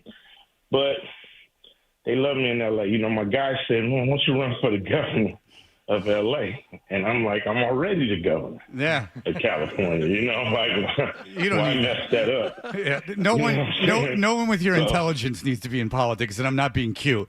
Like that, the days of people being like the best and brightest going to politics, I think, are long gone. But also, I'm sure you've figured this out by now, or a long time ago, that you can have more power and influence in the private sector, and whether it's doing stuff with the Big Three, it's whether it's doing stuff through film, music, awards, foundations. You don't necessarily need the title or the elected office in order to have that type of influence.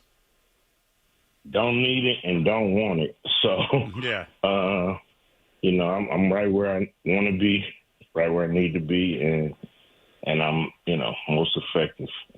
It's strange because, like, I was just watching this thing on George Carlin, and George Carlin invented the 7 dirty words. He invented them. The government pretended like that. Oh yeah, but he made it up, and he made it up. Those 7 dirty words that the FCC says you can't say are a rhythm joke by him. He picked those words specifically because of the way they flowed together. And if he were in the FCC, he wouldn't have been able to do that. But as a comedian, he can. But like these guys, like Ice Cube and like George Carlin and Lenny Bruce and these guys that at time are so vilified. It's not only that, and that they become accepted and stuff. It's like that becomes the culture. That becomes the culture. Do you understand what I'm saying? Is that what is people are so afraid of in our lifetime becomes like the definitive culture, like the truth to power that he was saying, like these targets that these artists take on with that they should be arrested. 20 years, 30 years later, these become the social mores of the country. It's very interesting. So it is interesting of being a kid back then and just how on the vanguard that was, and how things end up in this country kind of working out that way. You know? Yeah, I mean, I think people, they, like I said, they see themselves in us in some way. They might not have a microphone and be able to present it that way, but a lot of people see themselves in us, and the government don't necessarily look at people like that. They either you for what's going on or you against it. So, people kind of course correct when they try to put a bad narrative on you. People watch long enough, they'll know if that narrative is correct or not, and they won't listen to the government. They'll listen to their heart. And you look up, and then the attitude of the public has shifted, and they're more outspoken like we are. Now that social media is here, everybody has a voice. Do you like that, or does it annoy you? Do you think there should be a little bit of you have to have talent to have your voice heard, or because no, you don't need no talent to have your voice heard. You probably need talent to probably sell a ticket or to try to sell something. You probably need the talent there, but just to speak out, I think everybody should be able to speak out. No, that's actually kind of not what I meant. I meant that it seemed like a good idea not to have gatekeepers, and now it seems like it wasn't the worst idea. You had to, not for ideas, but for art. Maybe it wasn't the worst thing ever. That everyone didn't get to put every idea musically that they had online. There's stuff you see now. But before you had to go through somebody to say something. I had to, meet Dr. Dre and meet Eazy-E, do records, build his name. So it was a process. Now you could just pick up your phone and say what you feel. I think that's a lot better than having to go through people to get your message out. Yeah, right. But from the artistic standpoint, though, aren't you, in retrospect, happy that the first things that you did, whether it was with you and Dre or Eazy-E, the very first things, the first inklings and the first stuff you got down on tape didn't make it out to everybody right away? You had yes. Yeah. You definitely go through growing pains as an artist, and some of the early music, you oh my God, this is trash. Yeah. There's evidence of that currently going on. Yeah. I don't know, everywhere. All right, look, I have questions about do. some of these team names because all right, so the big three, and again, it's in Boston this weekend. The teams have gone to a city-based system this year. So the Boston Ball Hogs are a team. I have questions about a couple of the team names because some of them make sense. All right. Let's start with where I'm from, and Fred, we're both from Detroit, the Detroit Amplifiers. Now, everyone else seems to have something that connects them to the city. What is it about the Amplifiers in Detroit? Detroit's a music town. Motown, the heavy metal. So, they look at their stuff as a music town. So the owner, there's a Detroit owner, he wanted to be the Amplifiers.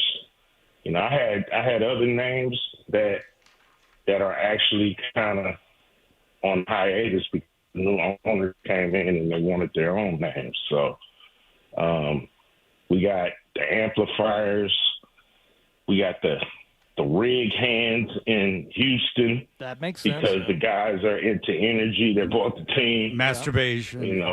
Right, I understand. Okay. What was that? I said masturbation. The rig hands. They're handling them. Yes, the rig hands. Okay. And then, we got the 305, which is I think it's Miami area code. So the owner wanted that. And was that always the plan to have individual owners of the teams, or was that something that came with success? It came with success because the plan was to have all the teams centrally owned. That way we can pivot, we can change rules, we can kind of do what we need to do to calibrate the game, to make sure it was fun to play and fun to watch, and that the rules mattered, when it came to strategy and outcome. So we wanted to be swift, and we saw other leagues kind of bogged down in owner meetings, and, it took 40 years for them to get a pitching clock in baseball. So, it's like we didn't want to be that. We knew we needed to maneuver fast because we was introducing the sport to the world. And so we went from 8 teams to 12 teams. And then we quickly realized 12 teams is a lot of teams to try to make competitive and to keep everybody, kind of fighting for a championship. So we knew if we wanted to ever go to 16 teams or 20 teams, we would have to sell these franchises off and create, a city-based model with owners, and then we can grow the league past 12. Well, listen, I'm honest with you. First of all, we appreciate you coming on to plug this stuff. It's great that you look at this as a good opportunity to do so. And to be honest with you, the first time you came in, I thought, it's a cool idea, and now seeing what the thought that got put into it and the success it's became, congratulations. That's a great honor to you. Look, appreciate it. Yeah, absolutely. This Sunday, 3:00, TD Garden, Big 3. Go to big3.com/tickets. Ice Cube, thank you. We appreciate the time. Anytime, every time. Take it easy. All right, take it easy. Thanks. There you go. Ice Cube with the Big 3. I really thought that thing was going to fail. George Gervin, the head coach of the Detroit team. Legend. Legend. I still don't love the name Amplifiers. Look, what else are you going to do? Probably take Ice Cube's suggestion for the name, which I'm guessing was better than what they came up with. Well, I think there's other musical things besides amplifiers, too. Like, amplifiers is a clumsy word. You could tell Ice Cube was not a huge fan of the name amplifiers. But, when you sell to these individuals, I wonder how much it costs to get in. I thought it would be inappropriate to ask. Maybe you guys could buy into the Detroit franchise and change things. Maybe Chris Costa could with these millions of dollars worth of memorabilia he's got lying around. All right, we will be back. We will finish up the week with the email and everything else in just a moment.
The email bit. We should do the email bit. It's a great idea. Let's do the email bit.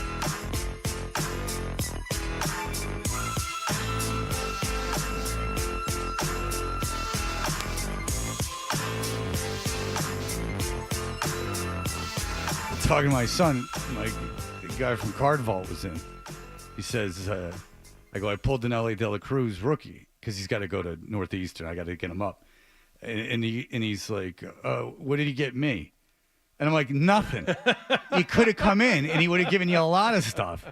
I gave him my Jose Altuve numbered card to give. And that's very nice. But it's funny because he's like, I told him 10 times. I'm like, you can come in. You can do both. Do I have to come in? Do I have to get up when you get up? No. Do you have to come in? Do I have to come in when you come in? No. You have a car. It's just you can come in like right before he comes on, and he decides not to do it. Then I tell him that the guy came in, and now he's like, well, what did he give me? Nothing. If you would have came in here, you could have gotten everything. Yeah. But now you got nothing. They love to not listen. Real quick, before you guys get into email, you had asked before with Ice Cube on talking about the big three. Cost you $10 million to get yourself a big three franchise in a major market. That's how the first franchises were selling. That's how much they were selling for last year. Ooh, how much? Probably going $10 up. million. Yeah. So a little bit north of that, I'm guessing now. All right. Aaron says the reason behind wood bats is the exit speed of the ball is off the bat is less than a metal bat, thus giving the pitcher a chance to get the glove and protect themselves. Not always effective, but look up, it's a proven fact. Oh, really? I'd never heard that. Is that right? Apparently so, John. It's amazing. I never. We ever, didn't ever, know that. Goodness. The question would be then, sir, why not make wood bats the standard throughout youth baseball? They've made a bunch of different changes to like the way that the bats are structured and things like that. Like they have. When my son was like 8, the bats that you could use were insane. They'd put, no joke, 40, 50 feet off the ball. Oof. But now they've taken that all away. So there you go. All right. What else? What else do you got? I got something here from Mitch. Why are you picking on Joe Murray asking that kid caller what he had for breakfast? 12. Thank you. What'd you eat for breakfast today? And they had a nice conversation. Oh, I love Honey Nut Cheerios. First of all, it was an unbelievable attack on Joe Murray for that question. I mean, I can. What are you going to have for lunch? It's. I do not know. I mean, the way we went all in, I knew there would be blowback. He because, said, well, I mean, if there was ever an enemy that we've picked, it certainly with Joe Murray in that question. He goes on to say, I wish you had Joe in that interview with that high school basketball player yesterday. Now we'll never know who has the best pizza in Provo, Utah. Listen, it would have been that would have been as good as anything else. So maybe he should have been. I got an email. That's cool, man. Ryan about that interview. He said, I love Joe, but at what point does the 10-year-old drop the look, man, I got to let you go card? Oh. Well, that's the beauty of Joe on a Sunday, and I don't blame him at all. All right, man, I gotta let you go. It's like first of all, they probably said you can do any shift on the weekend you want, and he decided to do Sundays for whatever personal reason that is, and he does them with Leroy, who I know he gets along with, but he's probably just like, listen, if you're gonna have me here on a Sunday now that I do a daily show, we're just we're putting like the hourglass down, and we'll just, if someone wants to call in, I'll keep them on for as long as they'll stay. So I bet it's a war of attrition a lot of times between Joe and the callers. Who can outlast who? When did you have to stop doing, when were you able to stop doing weekends? All of you, I'm curious to know. I mean, I stopped doing weekends like when I was 23 or 24. So you're doing nights? Was that when you were doing nights at 99? Basically, as soon as I got a full-time job, they stopped. So they didn't make you do, because they'll do that a lot of times with the night host. They'll make them pull a weekend shift as well. They had done. They were in a position where they needed to kind of to take care of me, or I would have. There was I didn't. Again, this was all happening without my knowledge, but it turns out they were afraid that I was going to leave, and for some jobs it might have not even been there. Once MTV expressed interest, apparently all hell broke loose, and they thought that they needed to snatch me up, but that was not the case. I don't think so. You didn't tell them about the $5,000 that MTV offered you? I got paid more than double at my first night job in Atlanta than what MTV was offering me to be a VJ. And offering in loose terms, I wasn't offered a contract, but the money that they were talking about. Yeah, had it got there, that's right. You know what I remember the other day is I was offered a morning show in San Francisco when I was in Atlanta. 4. Really? Yeah, it was at a station called Alice. Oh yeah, I remember Alice. Sean Demery was the program director. Was that was an iHeart station? Yeah. I don't know. I think. Back then, who cared? Clear Channel. I don't know, but it was called Alice. Yeah, it was like a hot AC and situation. I said, no, that's not what it was at all. It was a adult alternative station. Oh, okay. Yeah, they wouldn't. I wasn't going to get an AC. You want a job. AAA station? It was funny though. You know, that's what I said. I said, "Are you sure you want me?" I think I might still even have the exchange. I'm like, "Why would you want me?" And he's like, you're still allowed to blah, blah, blah, blah, blah. And I'm like, all right. And I decided better of that. That was not good. But that just occurred to me the other day. San Francisco. I was just thinking that, hello! I wouldn't have kids if I had gone there. Because you know what San Francisco does to you. Yeah. Homosexual. Yeah. Was the Booty Bandit incarcerated in the Bay Area? Oh, it doesn't matter. In jail. Everything's San Francisco in jail, Adam. People automatically become gay as soon as they're locked up. You take women away, and there's really no other choice but to be gay. Can you do it for me? Because everyone knows if you're having trouble getting a date, the next thing with a woman, the next thing you do is you just go, all right, I'll have sex with a guy. Why not? Sure. I need some butt. That's right. All right. What else is going on? We have a email about the professional caller that you hung up on earlier. Nice job, Fred. Amazing that a caller to a Boston sports station gets hung up on for wanting to talk about the Red Sox. Nice work.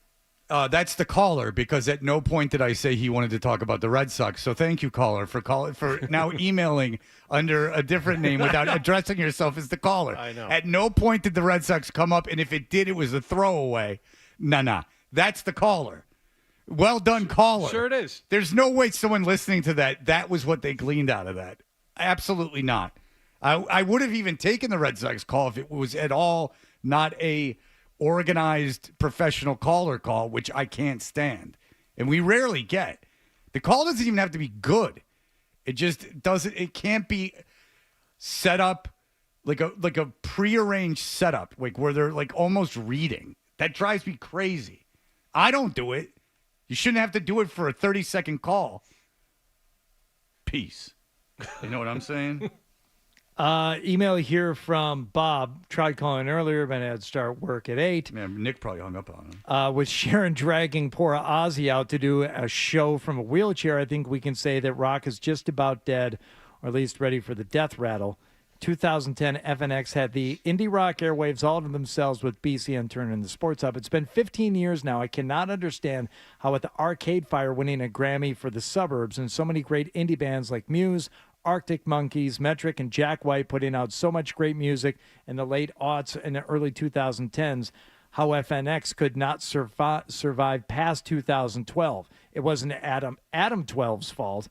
That station should have lasted another 5 years. What the heck happened? Well, ask the person that bought it from the guy. Yeah, well, that's the short answer. Like Stephen Mindich got a $15 million offer for an FM signal in 2012. I mean, that's an insane amount of money for that time. I don't fault him for taking that. How much do you think that Lynn station is worth now? Oh, it's a quarter of that, maybe. Probably like a fifth of that. One station. Yeah, no. Yeah, and again, it's like a Class C. It barely gets into the city, that 101.7. That was always a problem with FNX. But the caller makes an interesting point.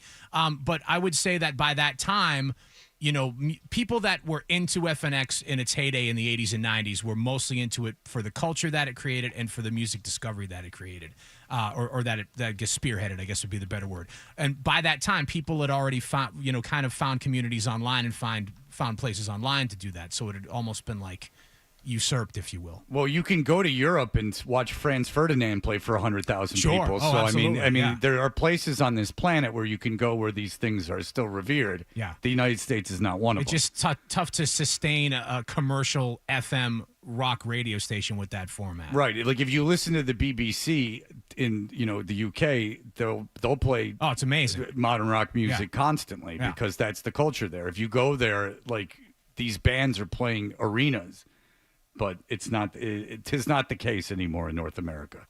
Certainly, unless you're Rush, and Neil Peart's gone. R.I.P. FNX was great. Thanks for that email. Yeah. Hello, Mr. Hardy. Tell me when they break a band. Like WBCN. Like Coldplay, yeah. I found a free weekend event, and I was going to save this, but we got time here. We got nothing but time, baby. I got 4.5 minutes. I know. Free weekend event that Adam 12 might be interested in attending. The New England Alpaca Owners and Breeders Association is hosting the 4th Annual Alpaca Summerfest 2025. Yeah, it is. Yeah, 12 doesn't even like dogs. So I don't think he's going to be He down doesn't with like alpacas. breeding. Yeah, it's smelly. Smelly. But it's at the 4-H Fairground in Chelmsford. Okay, it is well, a he knows free that. event. That's a stomping ground. Demonstrations on fiber-related processing, a 4-H obstacle course, and alpaca showcases. What is in a 4-H obstacle course? Getting people to come is the greatest obstacle. Greatest obstacle. They got a grease pig the situation there too. That's a fun one to do at the The state first fair. obstacle, you have to converse with a member of the opposite sex. First of all, you have to be able to define and point out a member of the 4-H. I don't even know what 4-H is. I know it's an agricultural institution in the United States. Okay, well, Teaches there's the young people answer. About I want to bring. I don't know anyone who's ever been involved in it. I recall public service announcements with the 4-H club. I want to bring it back to what we were just you talking take about control, because baby. we've You got take the some wheel. time here. You go. Fred, you had made the joke about BCN and FNX breaking bands. Like, I'm not joking about this. Back in the 90s, before I worked there, the story goes that the people that would program FNX, if BCN, once they started becoming a modern rock station, if they would start to play a band like Rage Against the Machine that FNX had played first, FNX would stop playing them. Oh, well, they're a sellout band now. We're not going to play. So they would break bands for their competition and let the competition get all the credit and all the glory that came along with it. Well, I'll which tell is you a wild way to go about doing business. The guy sold that signal for $12 million. 14, I think. Yeah. I can't fault that guy at all. I mean, at the end of the day, he won. So we're not going to play our popular bands that we've played for the last 3 years anymore because our competitors started playing them. That's a wild programming approach. Well, then every radio company should take a page out of that because it overvalued that signal by, like we just said, triple, quadruple. So good for him. What was the biggest crossover band from our time? Let's just keep it at BCN.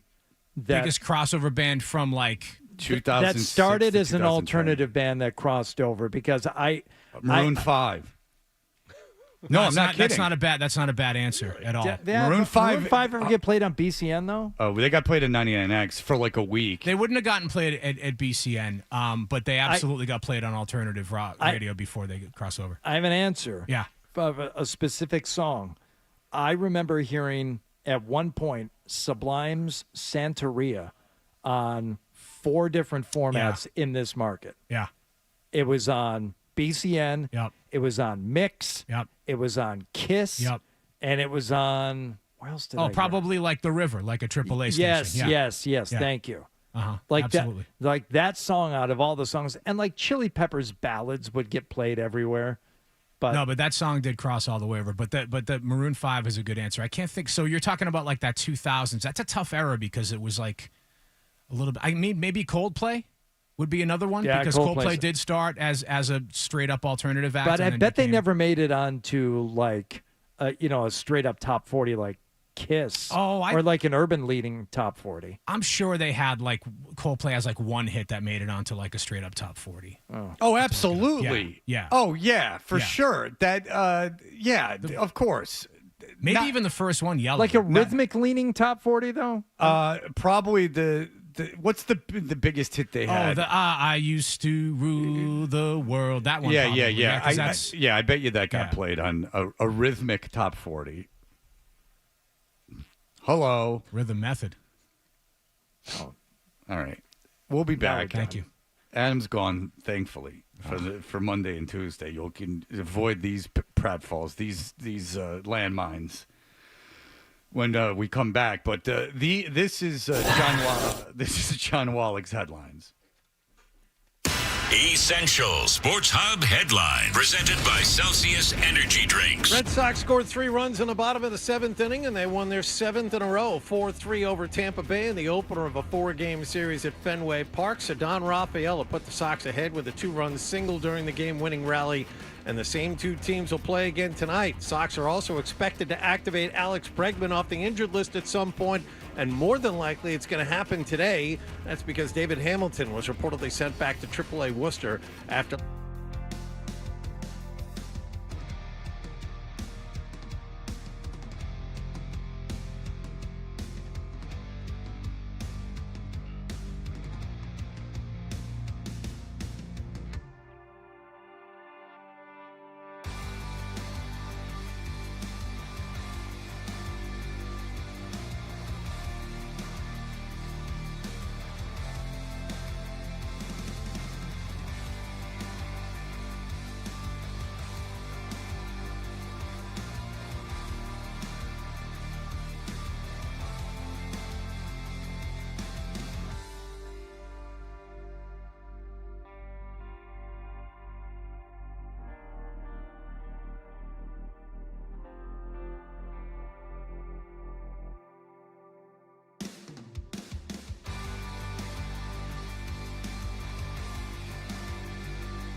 Time for The Stack on Toucher and Hardy.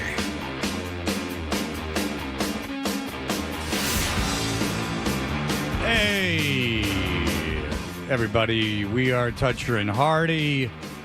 As we finish things up, Hardy, what's going on? This is going to be shocking, but there's a chance that Aerosmith plays live again. Now, we all thought it was all over when they had to cancel their tour when Steven Tyler suffered a vocal injury, but at the Black Sabbath farewell performance, Steven Tyler walked out on stage and was in fine form, according to the American Songwriter website, and this has led some to believe there could be a reunion. Aerosmith lead guitarist Joe Perry was on with Eddie Trunk. Hey! Yeah, he was. And said, I don't know, man. We're talking about it. Except for, like, anything on the calendar, we're all alive and well, so we'll just have to see. Well, I heard Tom Hamilton, of course, was on Eddie Trunk with his project. And Tom Hamilton has had health issues, and it's evident when he speaks, but if he can still play, I mean, Joey Kramer's out the door, apparently. Hingham's own, I believe, if I'm not mistaken. He might be living in Hingham. I don't want to give out his address. No. But Eddie Trunk hints around it, you know? Well, you just be careful. Stop a little shorter than what Eddie Trunk stops at, because you don't have the wiggle room that Trunk has. No, and Eddie Trunk has very little wiggle room in many situations due to his girth. But in terms of his credibility, absolutely. All right, you want to do the free things for Adam 12 this weekend? You know what, buddy? You got it. All right. Now, we know about the Card Vault event, and thanks again to Chris Costa, who was in earlier with us. About the Big Three as well. Get that. And the Big Three. We had Ice Cube on with us earlier this hour talking about that, but 12 is more about the free things. So I'm just going to tell you straight up, these are all free. You ready, 12? Yeah. Are you interested in swimming the Charles River? You have to ask him this? City Splash is a community event that provides the public the rare opportunity to swim in the Charles River and raise awareness to bring river swimming back to Boston. This is an annual state-sanctioned swim. This is happening on Sunday. I've been on Healy on this. This has been a pet project of mine. I will stick with Walden Pond. Why? Thank you very much. Oh, that's Saturday. Come on. Algae nipping at your heels. Saturday. Why not algae-free zone? I'm counting you in. Now, what is dissuading people from swimming in the Charles River if they wanted to anyway? Just real quick, Hardy, where is this taking place? Like, the Charles River is long, and you could enter it in many places. No, yeah, I know in Newton you could just get into it if you want. The event is being held in a demarcated deep water area off the Fiedler Dock on the DCR Esplanade. Yeah, no. Oh, there you go. No, I don't. That's a very large further area. away from the city, I'd be into it. Plus, he's not Esplanades. That's not his Esplanade. No, nor his gazebo. No. Well, swimming in the Charles, to answer your question, is only allowed if a permit is obtained from the Mass Department of Conservation and Recreation. So if you go to where they rent the canoes by the JCC in Newton and you fall out of the canoe, you're arrested. Can't do that. No. I played the Hatch Shell Esplanade when I was in high school, by the way. Yeah, I mean, we've all seen the documentary. Yes, thank you. The Steel Day celebration at Harvard Square. Oh, yes! Rush! Bring the whole family for an unforgettable afternoon bursting with French flair, fun, and joie de vivre. Everyone that was at the Newton fireworks will be attending. The Newton fireworks is very much an Adam-like affair. Because you could just walk in there. There was no fence. There's nothing keeping you out. 12's not going to that. Moana on the Esplanade. Settle in under the stars for one of Boston's favorite summer traditions, free Friday night movies along the You Charles. just gave it away. No, I said everything was going to be free. when I was I running these down apologize. today. That's my fault. You bring a blanket, pack a picnic. Oh, there's nothing I hate worse than a picnic. You know what? But that's the thing is, if you had a little kid, that's not like a ridiculous it's a thing to fun go thing to to. do. Like, I mean, you're just looking for anything. Right. Just to kill a couple of hours. Right. You pack your dinner up and you bring it over there. Well, yeah, I mean, you had to make it an economic thing, but I was thinking more of just like Everything's an economic thing. in I my know. world, I Fred. feel so bad for you. It's so tough for you to be so destitute. Here's one we know 12 will not be attending. The dog foam party. No. Cool down with your pup at the ultimate summer hangout. We're bringing the foam, free drinks, pup cups, custom collar tags, caricature artists, and a lineup of local vendors for a That's day cruel. of off-leash fun. Dog doesn't even know Off you're leash, poking. no. Dog doesn't even know that you're poking fun at In him. public, on leash, always. And I'm sure nothing could go wrong there. No, with foam everywhere where you can't really see anything that's going on. It's great. Take Great the idea. foam out of it. Just a mass event of dogs off leash. Just dogs on other dogs. Like, people are so anal about their animals. The amount of human control that people want on off leash dogs is fascinating. Like, Careful where you throw that ball, Fred. oh yeah. How about like just taking a step back? Yeah. And just letting them be animals. What's the worst case scenario?